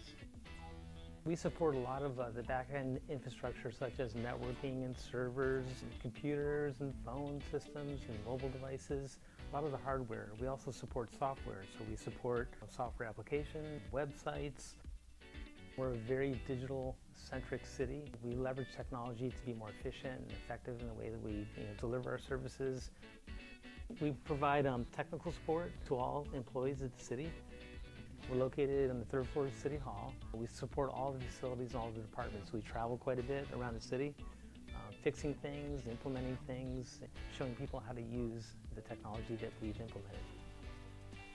Data is very important to us in the city, so we want to ensure that the data that we have is quality data, and we can use that data to move our city in the right direction, make good decisions. Another thing that's really important to us is transparency. So we've made several efforts to make our information available to the public. For example, we stream all of our commission meetings so that citizens from anywhere in the world can look at our commission meetings. We have a financial transparency site. People can look up expenditures and revenues and salaries of employees. So we're very transparent. As you can imagine, much of the work that we do is related to houses and properties and that sort of thing. So we use a GIS system to keep track of all of this information and to assemble it in a way that's relevant to the people who are working on it. So, for example, people in the field that are using mobile devices and they look at GIS maps to help them, find where they need to work and what they need to do. Our utilities department uses this technology so that they can find out where the pipes are in the ground, so they can trace a problem or put in new pipes. So it's a very helpful system.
Should have asked, are you ready? Okay, now I can do it. Okay, welcome. We are back. It has been a little over 10 minutes, and we're going to get started. We are going to move on to the template for affiliation agreement with Florida Gulf Coast University for internships. City Manager. Thank you, Mayor. This is an agreement between us and Florida Gulf Coast University. Will allow us to have police interns here at the city. Helps both parties, actually. Will help us see if there's future police officers we want. Helps them as well with their training program, and there is no cost to the city at all. So with that, Chief and Deputy Chief are both here to answer questions if you have any, and we'll just open it up for that. Wonderful. Commissioner Luke? This is just strictly for the police department, correct? Yes, ma'am. Okay, thank you. And then when you say internship, what do you mean by internship? Are you talking about students? Yes, I'll ask the chief actually to come up here if he wants to explain it, how they would use the interns or use this agreement in more detail. I'm sorry, what was the question? In fairness, he was talking to one of our residents. I was trying to do both, but. Tell me about how the internship works. I mean, like who is the intern? How do we get the intern? Is it from the school? Is it from our? Yes, it's from the university, and they can apply for internship through us.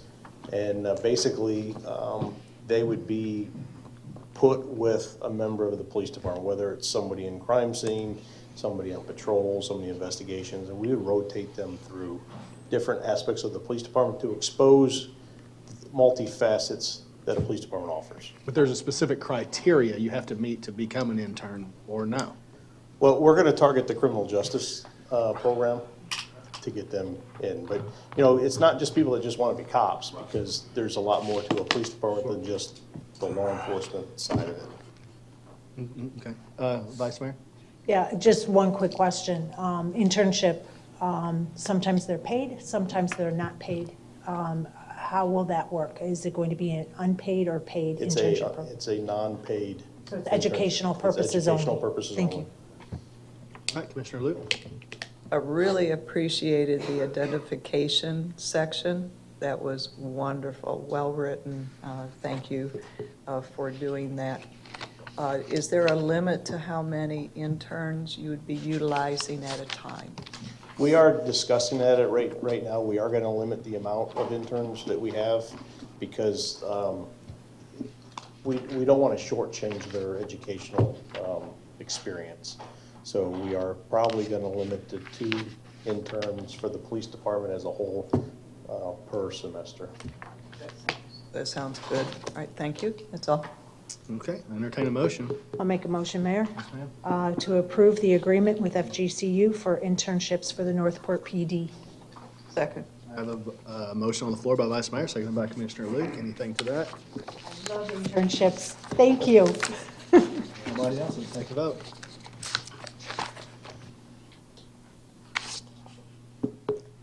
That passes unanimously. Moving on to item B, examples of neighborhood commercial zoning requirements. City Manager. Thank you, Mayor. This one was actually put on at your request in order to get direction, with my understanding, to look at neighborhood commercial, and you gave us 10 examples of surrounding areas throughout the state. So I'm pretty much going to turn it back over to you of what you were looking for. Yeah, the reason I wanted to look at this is because, you know, we do pride ourselves and we're constantly moving to become a mobility community. You know, the entire intention of these low-density commercial is to be within residential areas so that they're within biking distance, walking distance, a short drive. You know, we're always looking at these things because we recognize that Price Boulevard is over capacity. You know, we got just a few thoroughfares here that go east and west. And that's part of the purpose of these low-density commercial. And in looking at it, whenever I look at some of these other municipalities and I look at ours, we go into extreme detail as to what can and can't be into a building. I fully believe and I agree that standards are very important.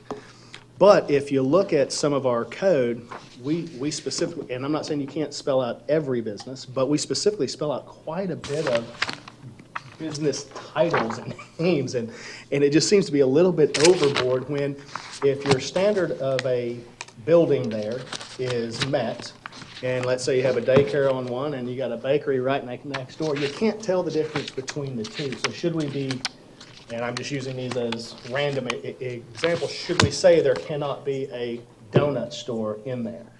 And I think that in doing so, I think we've just kind of limited ourselves quite a bit. I'm not even talking so much about the property standards as far as the bushes or the hedge. I do believe there needs to be a solid buffer between the residential with these low-density commercial, but I also think that we need to start utilizing the ones we have, and I think pulling back on some of this would really help that. So, Vice Mayor. Can you, what part of neighborhood commercial are you speaking about? The low-density commercial that you have right there. Low density? Yeah, the ones that are designed to be within the pockets within our residential neighborhoods. Do we have, I don't know how many we have, but they're scattered all over the city with the potential. Mayor, neighborhood commercial is divided into two parts, low and high. They're both neighborhood commercial. So I'm wondering which one are you focusing on? Yeah, I said low density. Low density? Yeah. Okay. Yes, ma'am. So what exactly do you want to change? Well, I would like to free it up just a little bit. What does that mean? Well, I said all that. Restaurants are not allowed in low-density commercial, neighborhood commercials, right? Am I right? No, it's number 2. Right? Can someone from staff help me out here? On the first page, it says restaurant, and it has Restaurants are key. permitted, Yeah, it's but permitted. drive-throughs are not. Shall be principal. Restaurant in low. Special exceptions. No, those are only, right? Those are special exceptions. Right. Right, you With have to outside get a in- special exception, so they're not necessarily permitted. Oh, yeah, no, I'm sorry, they are permitted, just not with a drive-through. Why is ours not put in the back? And entertainment can be done with a special exception. And the backup material didn't even have Northport's Yeah, I know, code that's in what I it. was Why just is saying. that? I have the request.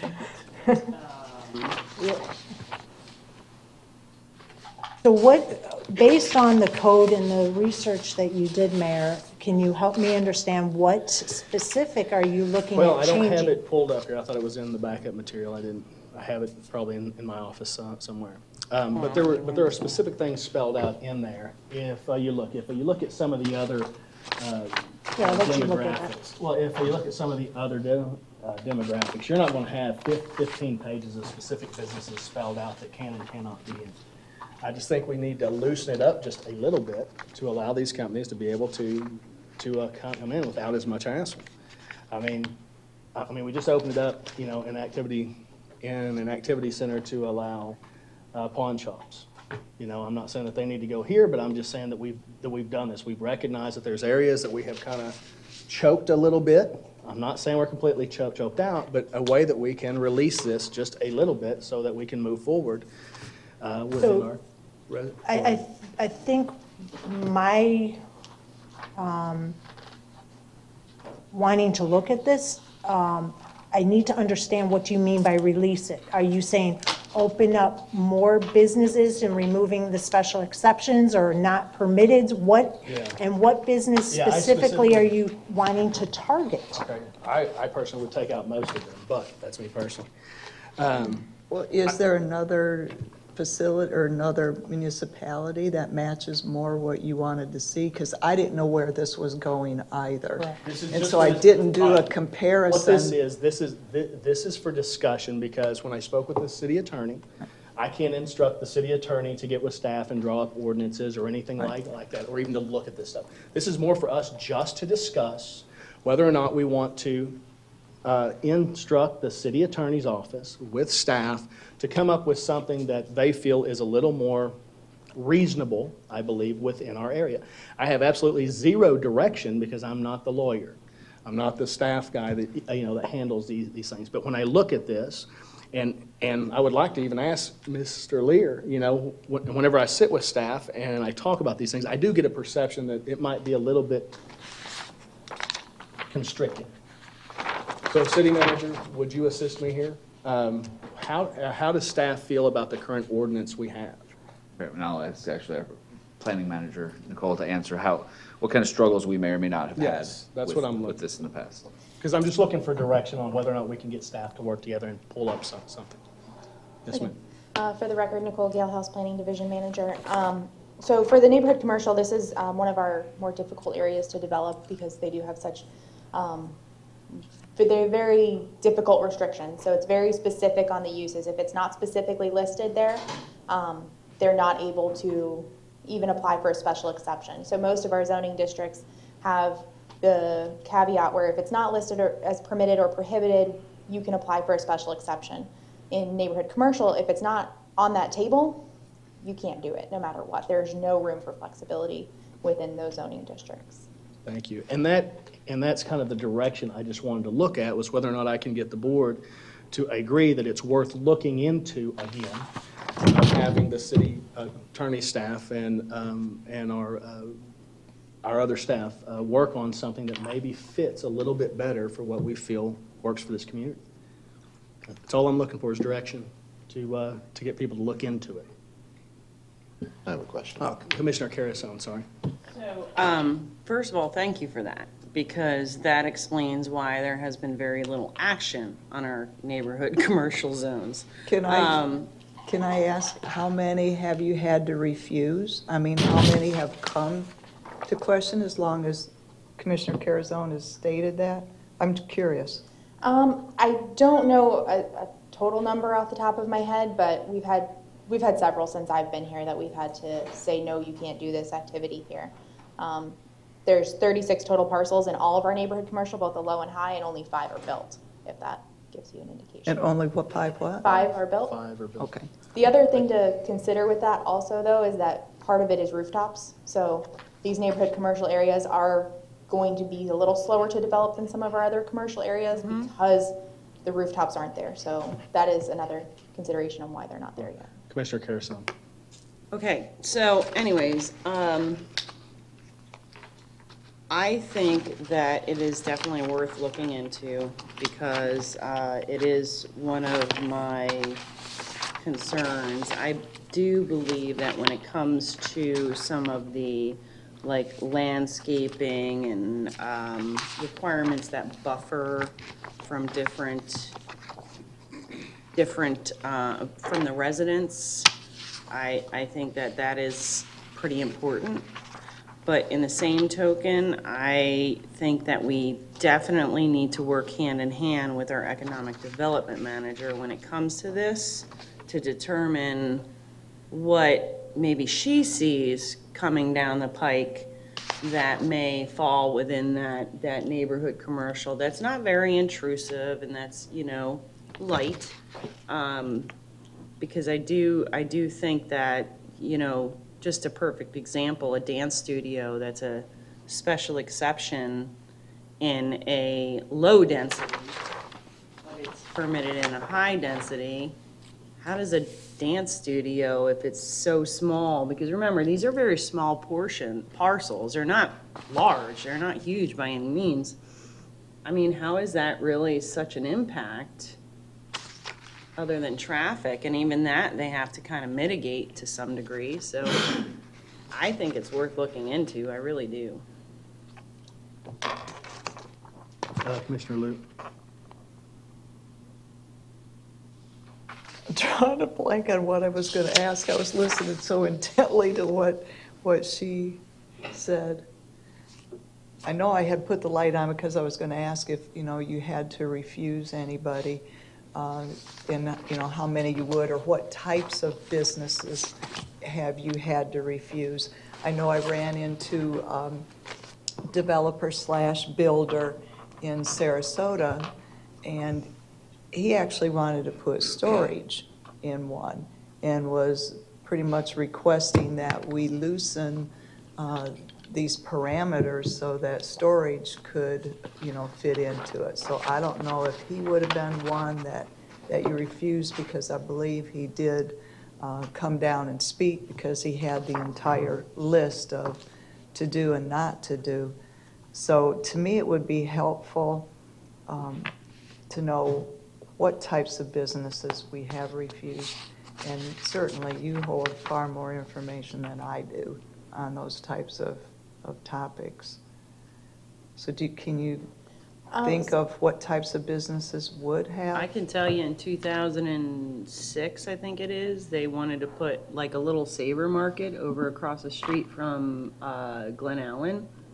And it wouldn't be allowed with the code, and the commission wouldn't allow it. But that was because they wanted to sell alcohol. Yeah. And you can't because of it being so close to the school. That was the reason. It had nothing to do with them, because you can put a little Saver Mart, but you can't sell alcohol at it. I don't think it's permitted. I don't think it's a store. Convenience store is permitted in both of them. Right, no fuel, okay. But selling alcohol is what, Yep. Okay. So, but the neighborhood commercial on Ponce and Tropicare, or Ponce and Biscayne, is not near a school, but yet it's still not permitted. I guess, you can put a convenience store there, absolutely. But not to sell alcohol. Correct. Well, it's not right next door to a package store to sell alcohol is a special exception. So all they would have to do if they wanted to sell alcohol was to apply for a special exception.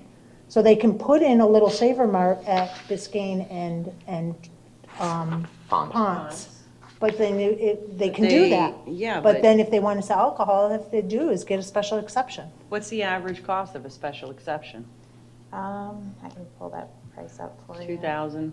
Yeah, I want to say it's 3,000 or 4,000. 3,000 or 4,000. So, Okay. And wait, I'm not done. What's the average time frame and extension to a development? Does that add as well? Probably 4 to 6 months. Thank you. Time is money. I'm just saying that, yeah, okay, everybody can get a special exception, but We can dang. get 6 months for it. And $4,000. Mr. Image? The questions that I had is, let's say you got direction to come back. Would you come back with recommendations on how to loosen up these restrictions? And also, can you come back with the type of businesses that you've already refused, so we know ahead going forward? Yes, we could come back with I don't expect you to answer that right here and now, but coming back, that would be some of the information we'd be looking for, and that's exactly what Commissioner Luke was getting at, and I know she was looking for a few answers, but you may not know them off the top of your head. The second question's the easy one. Yes, we can come back with the list. The first one will depend on the direction you all give us. I understand that. I just want to be clear to say, we're not just going to randomly choose unless you guys tell us, hey, pick some, do research and get ideas, we can do that. But if you have ideas, we'd like to hear those as well. I think it's so much easier to give the not permitted than to list everything that is permitted. If you come in and then you look at this, let's say we don't want 5 things, and list those 5 things that you don't want, then everything else is permitted. If there's a special exception, let's say it is an alcohol sales, well, then that's something that you would put in as a special exception. But here we have everything. I mean, it lists out just exactly what's permitted. Just get rid of the things that are, that are permitted, because I think that also limits us too, that if there's any caveats to it, well, now all of a sudden you're not permitted. So I think one thing that would help is just getting rid of some of that, and whatever we decide is not permitted, just listing those things. Maybe that is a, whatever. Well, that was part of getting the stuff that's been refused, because that may be something that we would want to incorporate. And go, wait a minute, why isn't this included in our list of acceptable? That's why I was getting at that. Right. I'd also like to know And where if these. staff has seen so many things come in that have not been able to go through. Well, we've got 5 X's that want to come in. Well, let's look at the 5 X's and see what's going on here.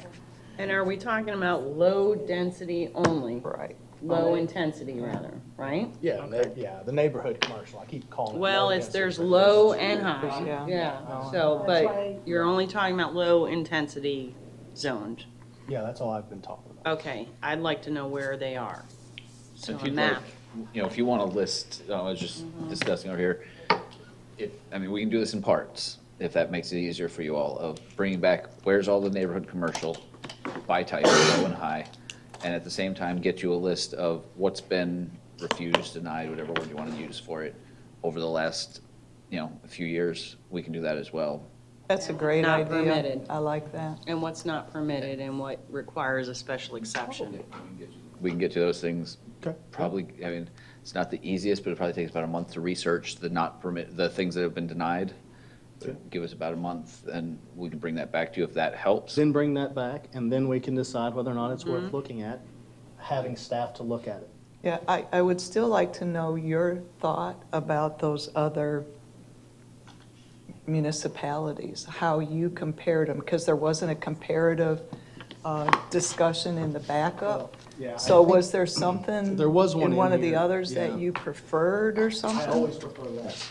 Less is more for me, but there was one in here that was extremely open, which I figured. 4 and 5 pages of backup on them. Yeah, but there was some here, and I don't remember the exact city now that I'm sitting here. But it was far more open than I figured this board would be willing for. That would be the one I would go for. City of Winter Park. That might be the one. The City of Winter Park it's pretty narrow in scope. Retail businesses, establishments. Right. There wasn't any specifics listed. And then it talks about what would go under conditional uses. Very little. Yeah, it's 2 pages, right? Well, having more of an understanding of why this was on the agenda will help me prepare for the next, because I didn't know where it was going to. So with having these in the backup to see what others have, in light of where you are going with it, and then having our own code, and then what they're going to produce, it at least lets my mind look where it needs to go, because I had no clue coming in here where this was going to go or what it was going to do. So looking it over, I have no problem with looking it over. Again, my At least I know where it's entire goal going. was I can't instruct staff to do anything without a board. Right. And in my discussions, I felt there were frustrations with some of this. And in so doing, I thought I would bring it to the board to see whether or not you guys would be willing to just allow staff to kind of work on that, formulate some of the frustrations that they have to us, so that we can deal with it. I say every day to a staff, help me, because I don't deal with these things on a daily basis. And if the city manager says, listen, we're having issues with this thing or whatever, please come to us, because I don't deal with them on a daily basis to know which codes to look at. So when we find these frustrations, I think it's important for us to know, so we can start to deal with them, because I believe if our staff is able to work with the citizens, then everybody's happy, So can I just condense this and get a Can I speak? consensus? Oh, yeah, sorry. I didn't see. Vice Mayor, I'm sorry, I didn't even, look, that's my fault, I'm sorry. I know we're supposed to be using our buttons, and I'm We are. trying to We honor are. that, No, but I- it's no, not I happening appreciate sometimes, you. and it's very frustrating. Just for the record. It's like pick and chose when we use buttons and when we don't, and No, I we don't need to get the use them memo. every time, I'm sorry, we need to use them every time. As everybody on this board knows, I am quite protective of neighborhood commercial. And I will concede that, yes, we can look at this, but we have got to remember what happened with Dollar General being developed and the outcry from the citizens because there were no protections for them. Some of them are in place, and we have to also be cognizant, and you even pointed out, these are supposed to be for walkable. These are supposed to be for biking to them. This is not to have a damn drive-through go through them and bringing traffic to those neighborhoods. Because some of these neighborhoods, commercials are not on main thoroughfares.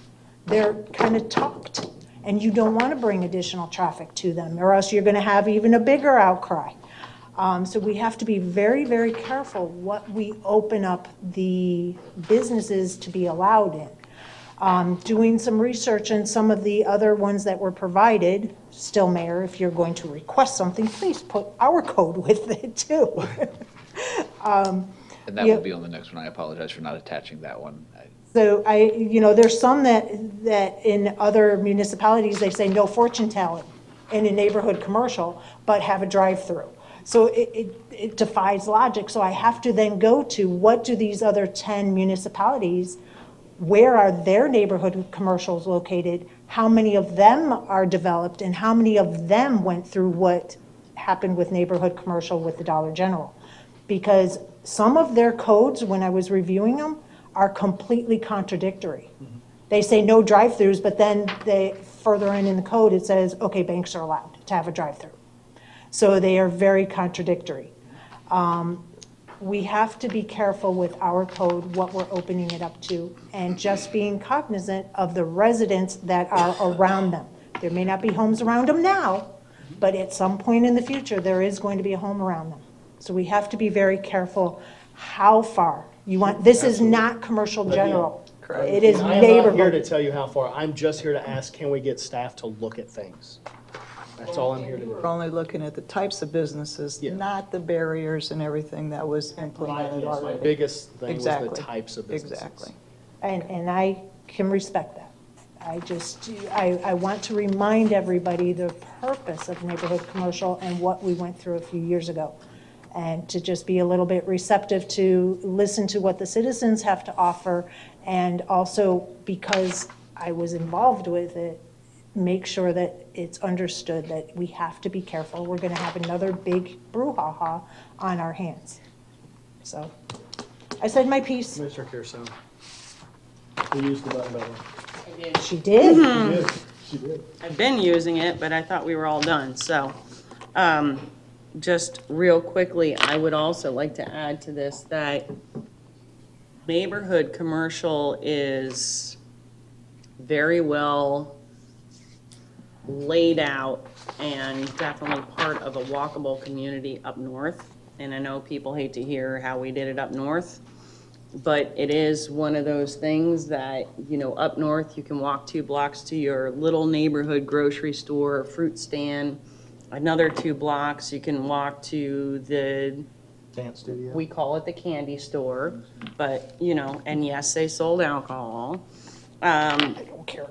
But, you know, my point is that maybe we should look at how they do things up north as far as neighborhood commercial. They may call it something different, and yeah, that might take a little bit more time, but I'd be curious to see what that stand, I mean, I know where I lived in Long Island, you could walk 2 blocks one way for one thing, 2 blocks one way for another, and it was very low intensity.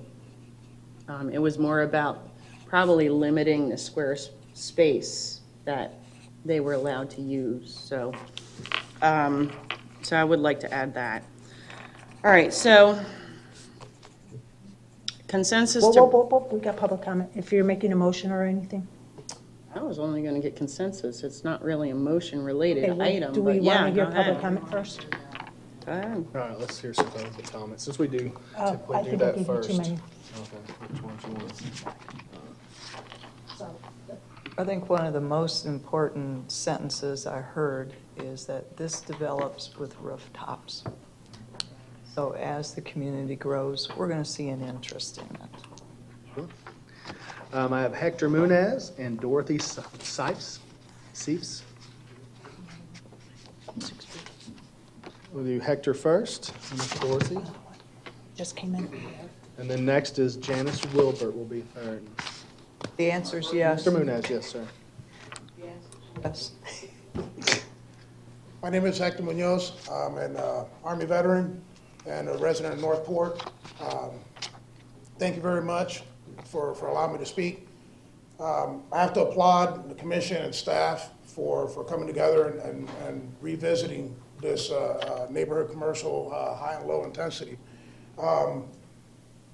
The one common denominator, I looked at the examples on there that were available, and the one common denominator we find in neighborhood commercial is that it's to benefit residential neighborhoods. That's the main thing.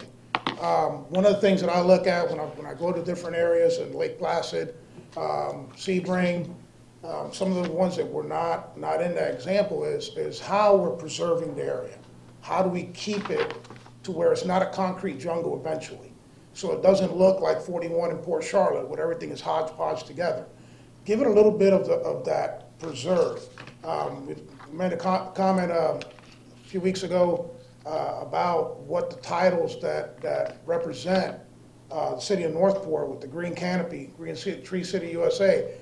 We actually want to do that. And part of the things, we're not asking for everything to be green and everything to stay where it's at, but to allow an opportunity to have some areas in the community that are preserved, that are not clear cut. They're not a complete parking lot with a 5,000 square foot building with 10-foot setbacks all the way around. We want to have something that's natural, that can benefit the neighborhood and that community. They can walk down the street either way and possibly buy some fresh produce, or send their kids out to pick some fresh produce from their own garden spot that they have at this place. These are the things that we envision in a community happening for the community. And again, this, I can't stress enough, this is something that's going to impact our children at schools, because it'll have that opportunity where schools may take that. Instead of going out to Verna Road and find out, we can have that here in our community.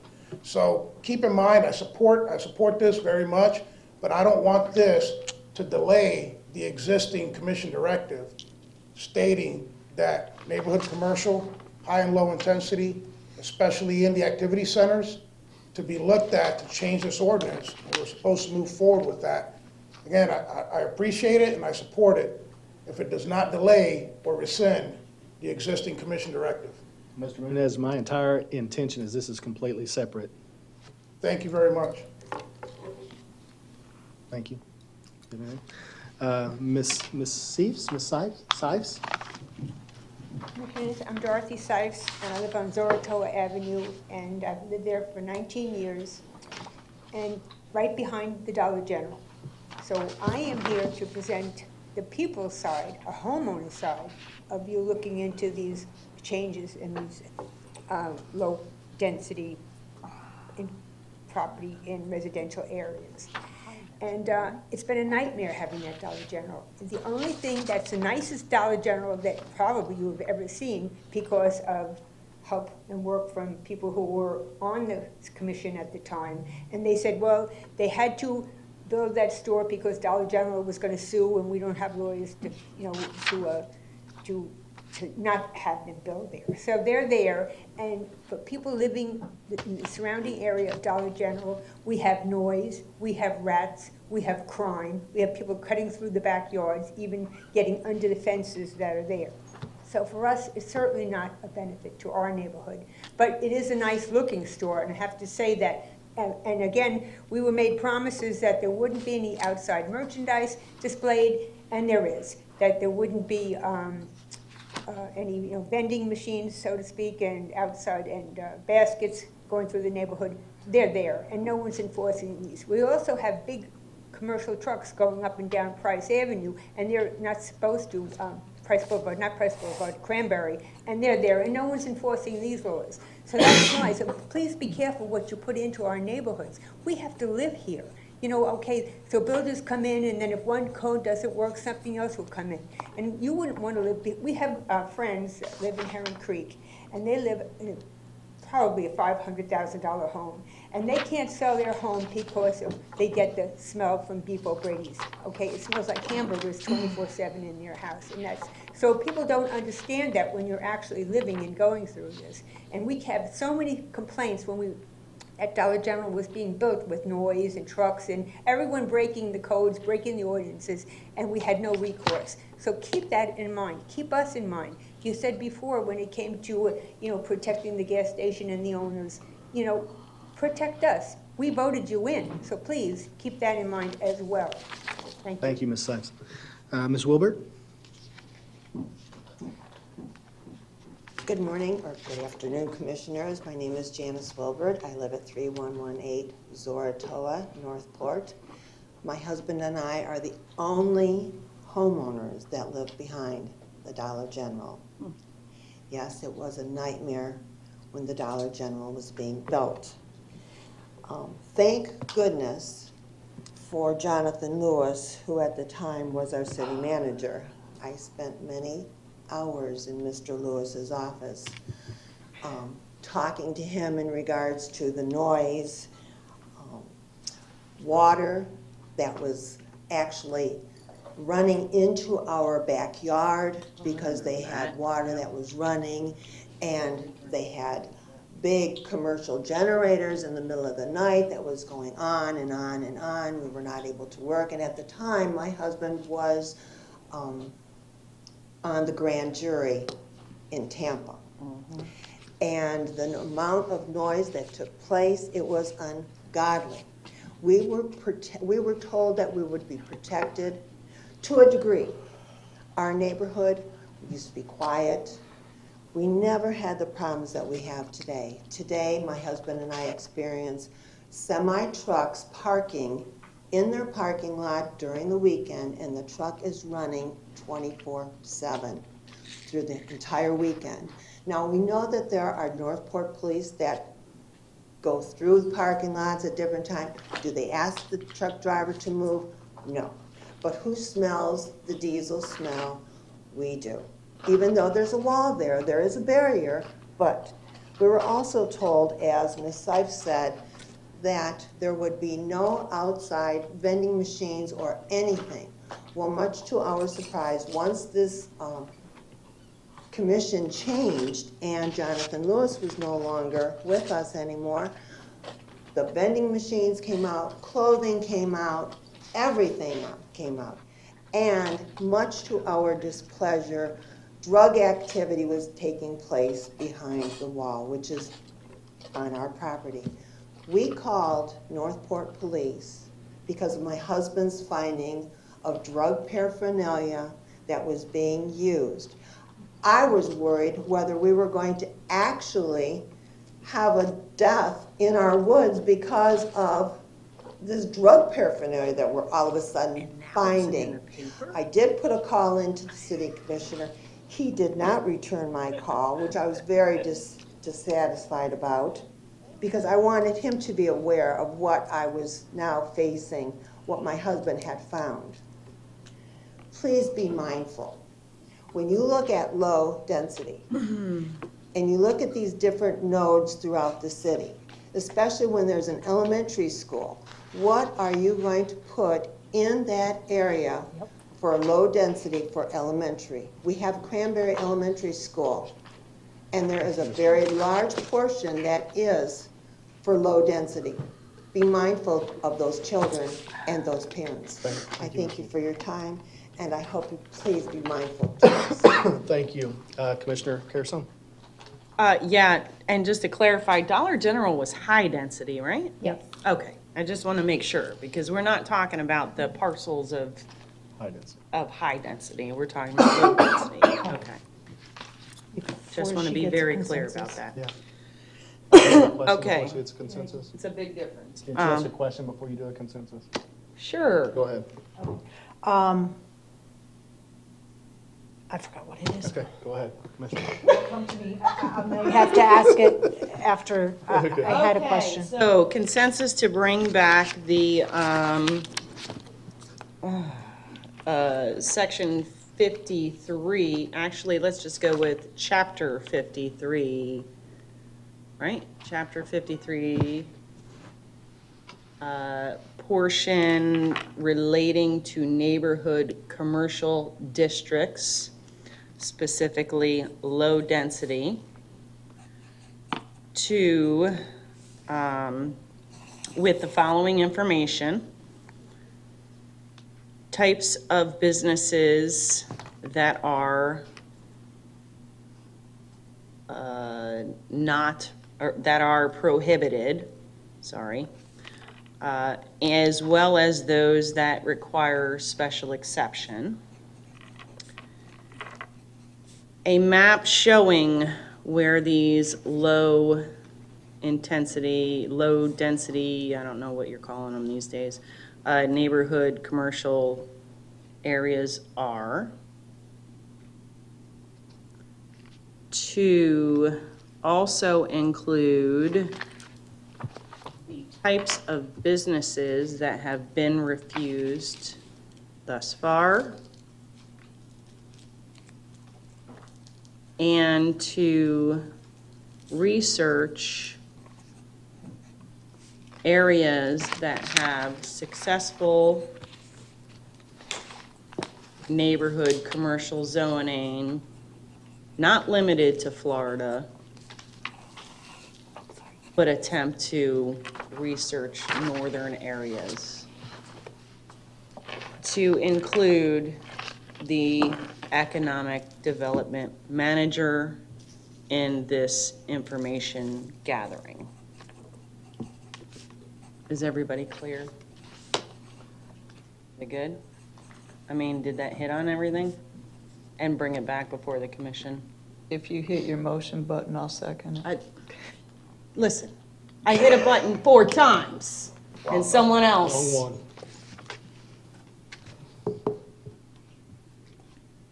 Yeah. Okay. I think Have that, a motion on the that, floor. we don't need a motion, do we? It's just a No. consensus, right? Yeah, we got the motion. So, okay, motion, all right. Got a motion on the floor, seconded by Commissioner Luke. Yeah. Okay, anything to the motion? Nope. Anything to the motion, Commissioner Luke? No, I mean, this is going to be a discussion. Vice so, Mayor? Yeah. Yeah, when Commissioner Carasone said the types of businesses refused, I want to know why they were refused. Because, no, because if it's a business that comes in and says, hey, I want to build a Little Savor Mart and sell alcohol across the street from Heron Creek, well, obviously the reason that it was not necessarily refused, because the code allowed it, they didn't want to go through the process. There's a huge difference between being refused to do something or them saying, no, I'm not going to do it. I want to know why. Because they were allowed, they just chose not to. And to me, that's a huge difference between refusal. And another good example is the assisted living facility that wanted to go up over at Salford. It's not permitted to put an assisted living facility there. So it's already in the code. And I'm more curious as to which ones applied, which ones were flat out refused because it's not in our code, which automatically says they can't. And then which ones were, well, it's not in the code, it's not allowed, I don't want to apply for a special exception. I want to know the full story, not just bits and pieces. So what you're asking for is to include details within that Correct. list as to Why they were why refused. they were. Do I not need to able. make an amendment since there's a motion on the yes, floor? make an amendment. I'll make an amendment to include the full details of why a business may have inquired but chose not to proceed, Or was unable to? or was unable to proceed. Have a second? I'll second that. Yes. I didn't hit the motion button, though. Oh, There's a motion button over here, didn't hit it. I've got a motion on the floor by Vice Mayor, seconded by Commissioner Carasone. Vice Mayor? no, I think we need to hear the full story. I agree. Okay, let's take the vote on the amendment. That passes unanimously. See, I was about to read into the future, what? That passes unanimously. On to the main motion. I need to speak to that.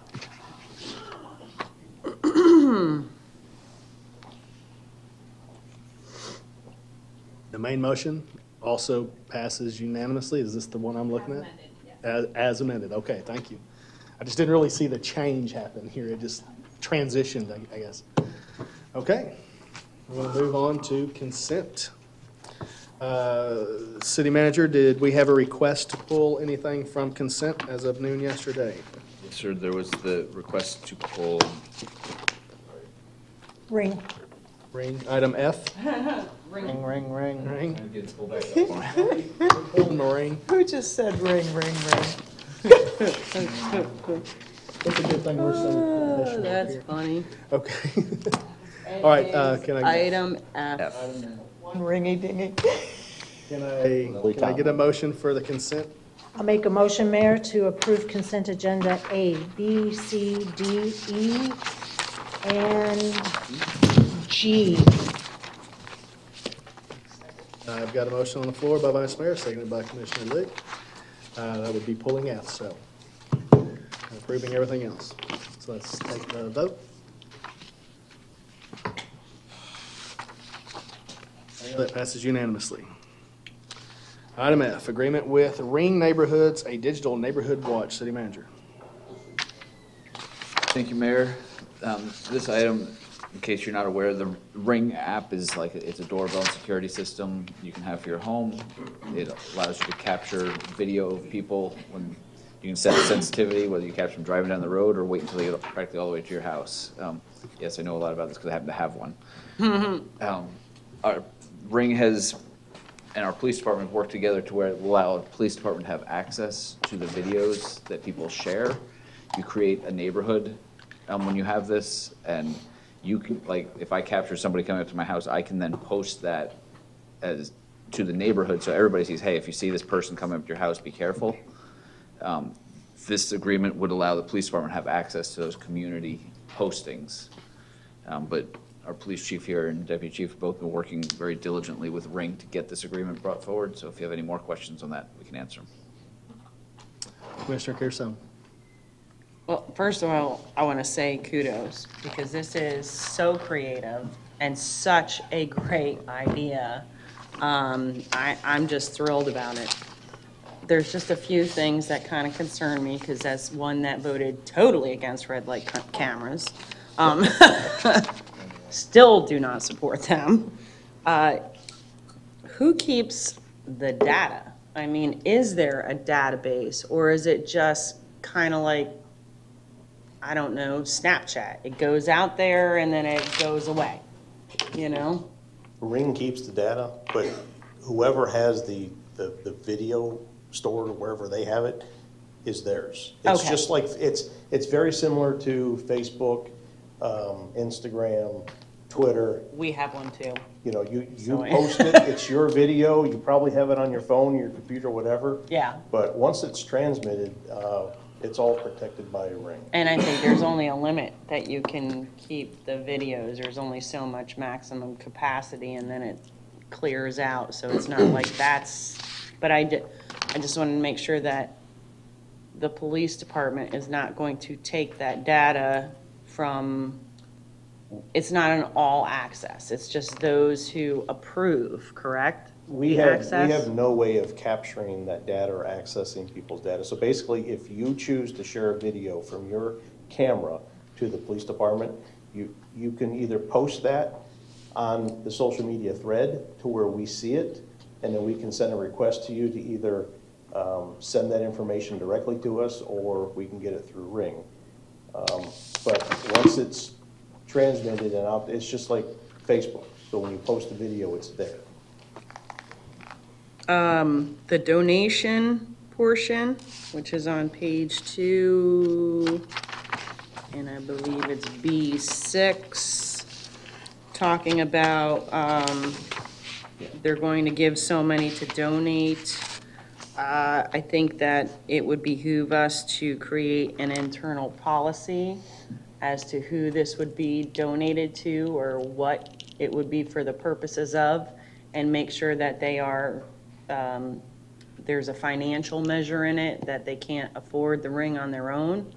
Because I surely need to see someone who could afford this get a free Ring when someone down on Dorothy, who's having people constantly break into their car, could have used it. You know what I mean? We're definitely going to look at the totality of the circumstances. Right. However, if there's a reoccurring issue at a specific location. That was my second question, that, yeah. You know, this camera could aid in the investigative aspect of that, and also help give that citizen some peace of mind, then those are the people that would benefit from our giveaway. Yeah, I actually was gonna suggest like a point system, you know? Is there a repeat crime occurrence in your neighborhood? Are you financially strapped? And, you know what I mean? Kind of a, and then just an idea.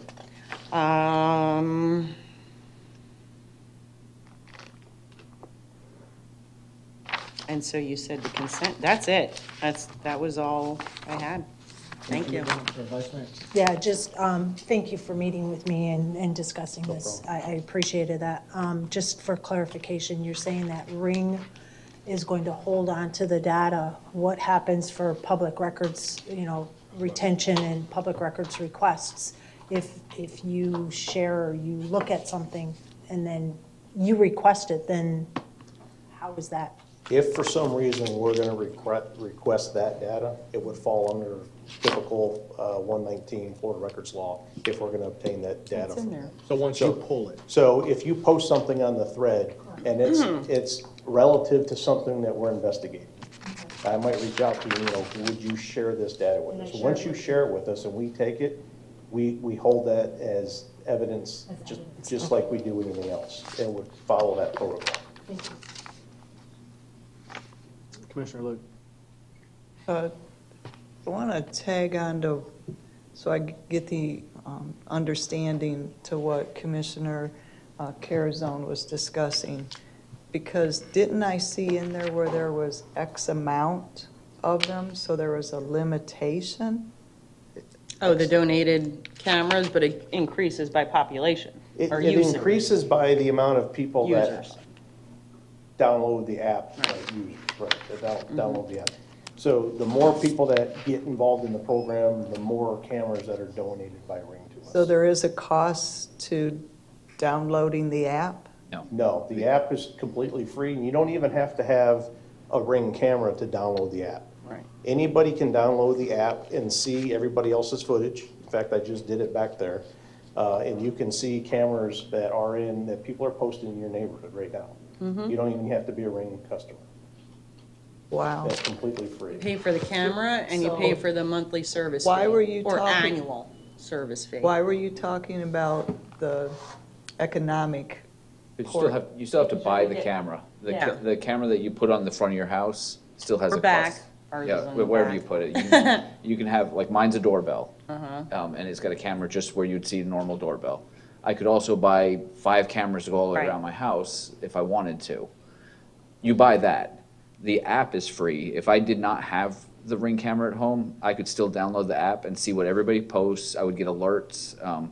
I currently get alerts right now. Like if PD posts something, Ring actually will notify me, hey, there's crime in this area of the city, because my neighborhood that I've established is the entire city.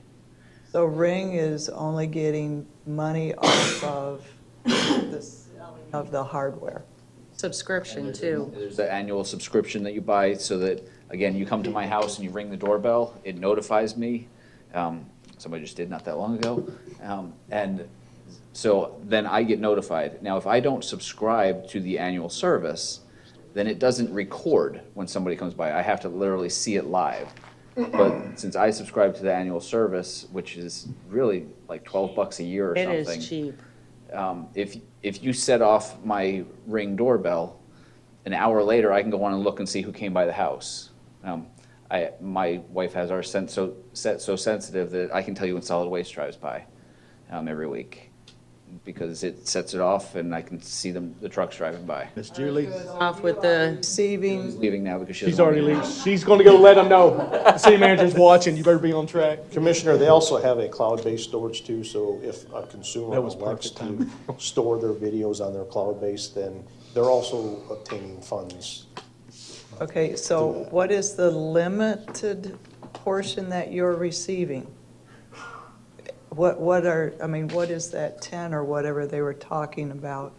That depends upon how many sign up in the area or whatever. I mean, what are you For going to each give away, 20 qualifying cameras? download of the Neighbor app, Ring will donate 1 additional video doorbell to the city. Okay, a doorbell to the city, Yeah. okay, Of which you can utilize in any way you want. Right. okay. The citizen who was waiting had to leave, and he just wanted to state that he has heard that Ring is slow in submitting the picture or the video to you. So the person has come, rang the doorbell, leaves, and then you get the notification that somebody has rung the doorbell. So that was, a comment that he was going to make. I don't know if it deals with the app, if it deals with, they're not subscribed to some portion of it, you know, I don't know, but that is what he had heard in regards to it. Well, That's all. Chief, so quick question. If this is a social media app and I have Ring and it just posts to my social page, what do we need, what do we need this for? What do we need to partner with Ring for? If you can just download an app and just see what's going on my street because I'm a part of a social network.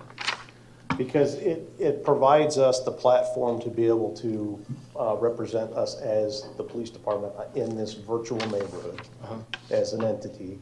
It also provides us the two-way communication with Ring. So if we need to do legal process through Ring, there's those agreements already in place. Okay, so if you needed to pull a warrant for something, Correct. those are already in there? Right. Okay. Commissioner Emmerich? And just for the record, my understanding is this is all on a voluntary sign-up for the residents, for current or future subscribers. Absolutely. You can opt in or opt out of it. Yes, and it's not something that's mandated that they have to do, but if they wish to do and they want to help you all out and work with you, it's all voluntary. Correct. And just to go on further with that, if you post a video and we as the police department request more information on that video, your information is anonymous on this app anyways, right? Right. So if we send that request that we are trying to get additional information from you or the video, you are under no obligation to share that information with us. Correct, that was my understanding. And that's where this MOU comes into place, Right. because then you can get the warrant and do whatever you need. If I may add, what Ring does is with this agreement, they have a letter that they send actually to the owner of the device.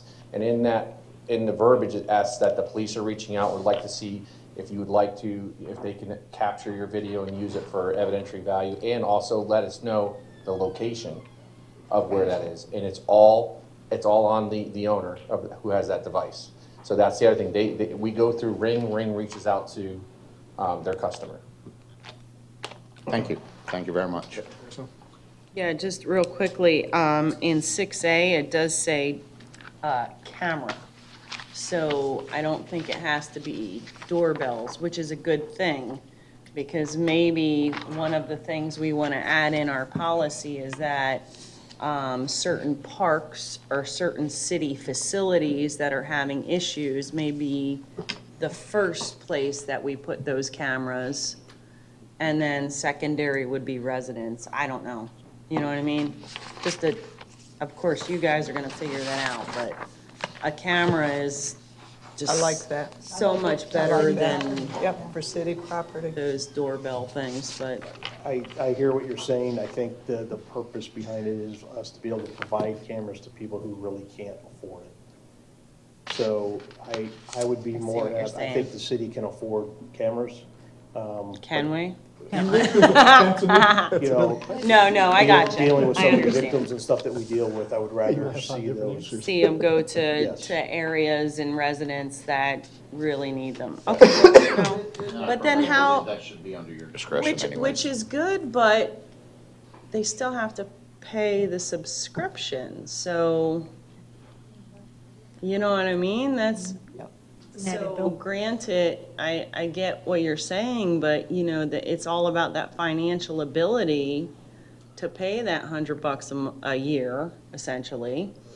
It's like $12 a year now for art. We pay $99.96 a year. Got ripped off then. Sorry. It's a big property. We didn't. No, like I said, we just have the doorbell. You may have a. Oh, yeah, no, we have it all. I'm sure they have flexible plans. Not with us. They saw us coming. So my point is that, you know, I guess $12 a year would be very reasonable. And that citizen would have to accept that. Yeah, I mean, you're looking at, Yeah. roughly, what, $199 for a Ring doorbell? Yeah, the doorbell's somewhere around that. You know, so. That's where the big cost is. Oh, If you're. Oh, we know. We know. The other thing is, doesn't this essentially prevent subpoenas? Like, if you were to need something off of a cell phone, because a cell phone is essentially owned by the provider, or the data is owned by the provider, you'd have to subpoena the provider in order to get the information off of it? How that works is if it ever got to that far where we had to get a warrant, believe it or not, since it's cloud-based, you actually have to find out where the servers exist, what state. Wow, and then What subpoena country, the thank you, area. chief, what country? And I'm sure the attorney can tell you too, it's like, so we would have to, No, she didn't. it's very. She's sleeping over there. It's not as easy as you think, but it can be done, but hopefully that's why with Ring working in partnership, to get that information with the customer. They have work. easier access to But they will expedite. not, if they said, if the owner said no, and we really needed that. Then you have to subpoena. Then we would go Right. to that court order. Right. Search warrant, to actually force Ring to now, they're going to have to pull it from their server. And we would have to find out where that exists. That is what I was trying to get at. Yes. Because if there was no mutual agreement or this contract in place, and you needed that footage or any of that information, you truly would have to go through a lot of hoops. Right. Where with this in place, We can communicate. it's a mutual agreement to share the information. Okay. Good. I'm good. Chief, all right, so let's say we give one of these rings to a citizen that can't afford it. I think one thing that would be important is to look at is a requirement. I mean, because part of the purpose of this is a neighborhood watch, right? So it's to give the ability for the police to be in areas that they may not be at that moment, right? To be able to assist the citizens. But if you give a ring to somebody that decides they don't want to afford the $12 a month, but they'll take the ring, that doesn't really benefit you. So the question then is, would there be either to give the ring, there would be a requirement of maybe 1 year, $12 minimum purchased, or is that something the city would assist in if they can't afford it, just a 1 year? Because I think to not do anything would almost be to defeat its own purpose. But if you require the data storage of 1 year in order to maintain the ring phone or to keep the ring device, does that make sense what I'm saying? It does. However, we give things out to citizens, all over the city during events and stuff, and we don't require them to actually use what we're giving them. These cameras are a community awareness type campaign, so they're no cost to the city or the police department. So at the end of the day, yes, do we want the person to use the Ring camera? Yes. Are we going to obligate them, force them into it? I just don't see that. I don't think that's the route that the city should go. Okay. It's my personal opinion. Yeah, no, I was just trying to understand what would be the benefit if they don't sign up and then you need something and they're not even signed up for it, but you gave it to them for that purpose. And I think as the police department, each case is a case by case. If there's something so egregious that's occurring that we really want to help a crime victim, go above and beyond, we may look at, alternate means, forfeiture funds or whatever to pay for that subscription for you. Well, yeah, that's just something I thought would be good to look at, like understand the reason why we're doing it. Is it just to give them peace of mind, or is it to do both? Right. And if it's to do both, I think you'd kind of defeat the purpose. If there's not at least a year contract somewhere to store that data, you defeat that half of that purpose. Right. Okay, Commissioner Carson. Yeah, if you have no one else, I'm ready to move to. I just have one comment after that, and I agree with Commissioner Emmerich. He said at the discretion of the police department, and I agree. The objective that they want to fulfill, I think they can come up with whatever they need to in order to disperse those. So I think it's. Yeah, absolutely. Yeah. I was not saying this is what you should do. I just wanted to keep in mind the reason behind it. I totally get it. And I just want to say that the Ring camera give back or, donation to us is such a very minute part of this program. We just want to be out in the virtual community to be able to provide the message, to put crime awareness statistics out there and stuff like that of things that are occurring real time in the city. That's our purpose of this partnership with Ring, is being involved in our community, whether it's virtually or physically. That's our purpose. Commissioner Carusone. Okay, so I will move to approve the agreement with Ring Neighborhoods Digital Neighborhood Watch, which is consent agenda 7F. I have a motion on the floor by, what? I was going to go hit the. I have a motion on the floor by Commissioner hit. Carusone, seconded by Vice Mayor. Anything, Commissioner Carusone? I just think it's a brilliant idea, and I think that, the policy, as I stated in the very beginning, will be, ironed out by the police chief and his committee, or whoever it may be, as to how those freebies get given away. And I think it's just great to see us moving into the technology realm after all these years, in 2000, when I ran for office, we didn't even have, our agendas online. So to me, this almost comes full circle that it's just incredible to have such things at our hand, And yes, I'm dating myself, so whatever. At least you're dating somebody. Nothing. True. Let's take the vote. Yeah.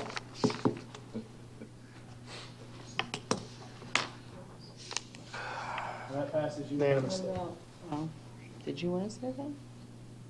No, I asked her. I was asking her if she had a speaker. Moving on to public comment. Do I have any public comment? I don't think he's here, but we still need to call it in case he's outside. Timothy Doyle, are you outside? Mr. Doyle? Give you 15 seconds. I think he left, but. I think he left early this morning. Yeah, I do too. Okay, we'll move on then. Commission Communications, Commissioner Luke. Just to catch up on some of the stuff between last Thursday and today. Leadership Northport, the day was very successful. Went over to Warm Mill Springs and then just toured all around the city. So great time with that program. I attended the Habitat for Humanity Hammer for Hearts, or Hearts for Hammers, something, their fundraiser. A delightful man with two little children spoke, and they're the recipient. Almost $150,000 was raised in that time frame for his home in Northport. And it was so awesome to watch he and his children, and to know that they're going to be residents of this city. And kudos to Habitat for what they do for affordable housing for our folks. Woodstock, woof woof, it was a great success. I think over 100 people more than last year, so that was awesome. I went to a KONA meeting, Communities, Neighborhood, Council of Neighborhood Associations, I believe it was, but it was up in Venice, or excuse me, up in Sarasota, but it dealt with water. The Waterkeeper organization was there. They have a lot to discuss about water quality, and whenever you get in those groups, there's a lot of poo-poo toward elected officials and that. And so I had to definitely state what this commission does, what this city does toward water quality, and how good our utilities were or are. They were making statements of how bad some of the other municipalities were, and I was very proud again to state we have 0 spills and leaks this year through our utilities. We keep on top of that. Our utilities might be a little bit more money than other municipalities, but there's a reason for it, and we keep up on that. So very proud to represent Northport in that meeting. Just want the gentleman who's going to our beautification committee talked about his last public comment. We did send out a letter to all the businesses, and it was very effective. They have got more waste baskets and such for trash to be emptied into. So thank you to Neighborhood Development for following up on that one. Appreciate it. And One question, if I can ask a question in this segment. Somebody else, well, I guess it was the same gentleman, wanting to know if he could have a telecom attendance in an advisory board. Is that permitted currently? Used to be. What? Is it they want to have? In other words, you can participate in an advisory board meeting and have a vote, right?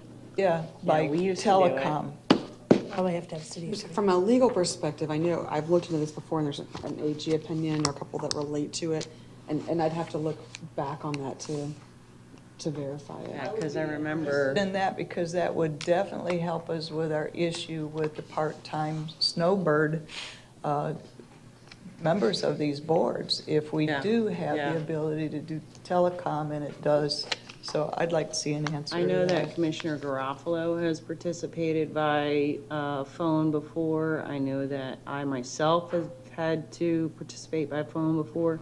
So I know that it has been done. I believe just it's don't allowed, remember I think the there may be voting some part. conditions, or there's Yeah. some, I don't think it's just a wholesale, you can attend by phone the same way, Right. you might attend a business meeting, by Right. phone, so. I'd be interested I in that can research. follow up and provide information to you about that. We put it in our code specifically because of that. Do we need a consensus to have them look into it and bring something back for us? Yes. We have a solid consensus, whether you liked it or not. There you go. Okay, look at that. To mine. Vice Mayor? Yeah, I attended Woofstock. Good job, staff, and everybody else that was involved with putting that event on. It's a great job. Community yard sale, I think, was not only a beautiful day for both events, but I think this community yard sale was probably the biggest and most well-attended. That place was packed. During the neighborhood commercial discussion, I did have a question that I couldn't remember at that time, and it came to me long after, sorry. City manager, could we get somebody from staff to talk with Ms. Wilbert regarding the drug activity behind the wall that she is witnessing? And also, on a side note, there's a serious problem with the wattage of the lights in the parking lot, that I am 6 houses away from it, and I can see them now, whereas in the past, when the Dollar General was first built, I never saw the lighting. No trees have come down, so it can't be anything like that. I think they either tilted the lights a different way or took the shield off, but the candle wattage, that parking lot looks like it's Publix at 7 o'clock at night. You know what It's very, very bright in there, and there's something's gone awry from the time of development till now. So if somebody could maybe get with staff to see what the requirements are, and also the enforcement of the current code. Okay. Do you think that the lighting was increased because of the drug activity? I mean, that would be like my first thought, is that they put more lighting out there. I don't know the You know what I reason, and we mean? need to Like, find out why. It makes sense, but. Because it's like a runway there now. I don't know if you could get an answer. Both of them, one's a police issue, the other's a code issue, so we'll look into both of them. Thank you, I would appreciate it. And if somebody could maybe get with Ms. Wilbert regarding the drug activity, which is news to me, thank you, neighbor. Kind of concerning, right? Bill? That was it. Commissioner Carrison? Oh, I have nothing, thank you. Please I'm come good, sir. again. Mayor is fine. City attorney? Nothing, Mayor. City manager? So I do have one item. It is the discussion on the long-awaited joint meeting with Charlotte County. We are attempting to we've continually been attempting to move forward with this, and the most recent conversation was, they'd like to have, you guys had some topics you suggested. They'd prefer to have 2 meetings. One kind of a meet to greet, get to know each other with some less controversial issues on it. Save the controversial ones for the second meeting. Oh, that way they can size us up, see whether or not they That's can take us. exactly what I was thinking. Whether or not they can take us. I might have to do some push-ups for that. That or none at all. Those are our options. So some of the topics that were suggested for the first meeting by you all were River Road, public transit, and legislative issues. Yorkshire. Exactly. That is more of a preference for a second meeting. I would assume that's how this started. I don't think that was actually on our original list. No, it was not. We had some other items that were also on our original list that would not be a first meeting type conversation, but Yorkshire wasn't on the list because this is how long it's been going on. Yeah, it's been 2 years. Attempting to get this We know. meeting. Their list would include, from us, an update on the Braves Stadium and how both governments can coordinate baseball together, because they have baseball as well. Oh, great idea. They'd like an update on the Aquatic Center, as well as giving one on the North Regional Park, that I believe is their facility. They'd give an update on Sunseeker, and also an update on Murdoch Village. So if you all are okay with those topics, we will. That's for the first meeting? That's for the first meeting. Holy cow, cool. Topic, it's been it's been longer than 2 years. I've been trying but for almost 2 years, for I us know. to be So- asking, yeah. So we're getting closer. I just wanted to give you all a heads up. If there's any of those you don't want on there of ours. All for anything at that first meeting, get it as much as we can while we're, So. Good Any of graces those and- issues are no longer issues, but I don't believe they are, so. Well, And if that's the case, then for the second meeting, we discussed the illegal dumping, development challenges with Hillsborough Boulevard, and add Yorkshire as well. Which I believe covers the items that you originally gave us. Again, it was a while ago. If you have new items, we'll add those as well. Can we- Discuss them. Yeah, that's fine. Because Yeah. we're moving forward with the Yorkshire interchange on MPO anyway, so I guess, yeah, it doesn't matter. So if that's on at the this second point, if you're, meeting. especially, and the biggest thing I'm looking for, if you're good with the first meeting conversation titles, we'll get this moved forward and scheduled. thank you. Whoever got them to agree to this meeting, thank you. Actually used to work for them. So that would be Carrie, who's been working on this Thank you. diligently with their county administrator. Appreciate that. I know I had been meeting and chatting with their elected officials and saying, hey, how come you guys don't want to meet with us? One would probably be there and one would be here. Some are right? afraid. What are the venues gonna be? That hasn't been ironed out. I assume, would, yes, I one here, would one there. suggest one there, one here. Yeah. That would be fine. Home and away? You'll determine which is which. Yep. It's a meet and greet. I want shrimp cocktail. I don't. Surf and turf? I don't. Just turf for this gal. Yeah. All right, city manager, city and clerk. I do have one thing. At our workshop last week, there was direction to move the April 4th meeting to a different day. I've spoke with the city manager, and I think our best option is to consolidate it into the April 9th meeting. Why were we So- moving April 4th again? There was something That in won't be here. Atlanta with the Braves. The Sarasota County Day in Atlanta. I'm fine with it. That just means our proclamations and stuff would be done at time certain, 4 We could still o'clock. do them time certain, just on Tuesday as opposed to Thursday. April 4th to April 9th. That one's for you, Okay. right? Yeah. With that, and thank you for bringing it. April April 9th. 9th, that's a normal that your commission birthday? meeting. The 11th. Oh. The 9th is I a was 10 close. o'clock, 10 a.m. commission meeting. Time certain for proclamation. Wait. April, no. No, Wait, Tuesday, that's is it? January. We would combine them. Oh, April I got you, yeah. 9th. We already have something for April 9th. Yeah, they're consolidated. I missed the word consolidate. We have the city fees at 9 AM. I don't have anything in mine at It 9 should be a a.m. regular, I just have No, 10 that's the a.m. 10th. commission reading. Huh? The 10th is the Regular city commission meeting. No, the 9th. 9th The is the 10th commission is meeting, the the commission 10th is the workshop budget. Fine. So it sounds like we're good on So that. the 4th is out. correct. Yeah. I will cancel it. So we'll move that to the Tuesday. Yeah, on the 9th At for 4 o'clock, time certain. Correct. Sounds good? Yes, ma'am. Back to what city manager was talking about with Charlotte County. I did approach them, and we sent a letter to them recommending the statewide stormwater rule.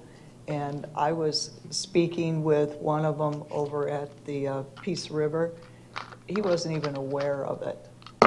So somehow it didn't flow down or get in with the commissioners.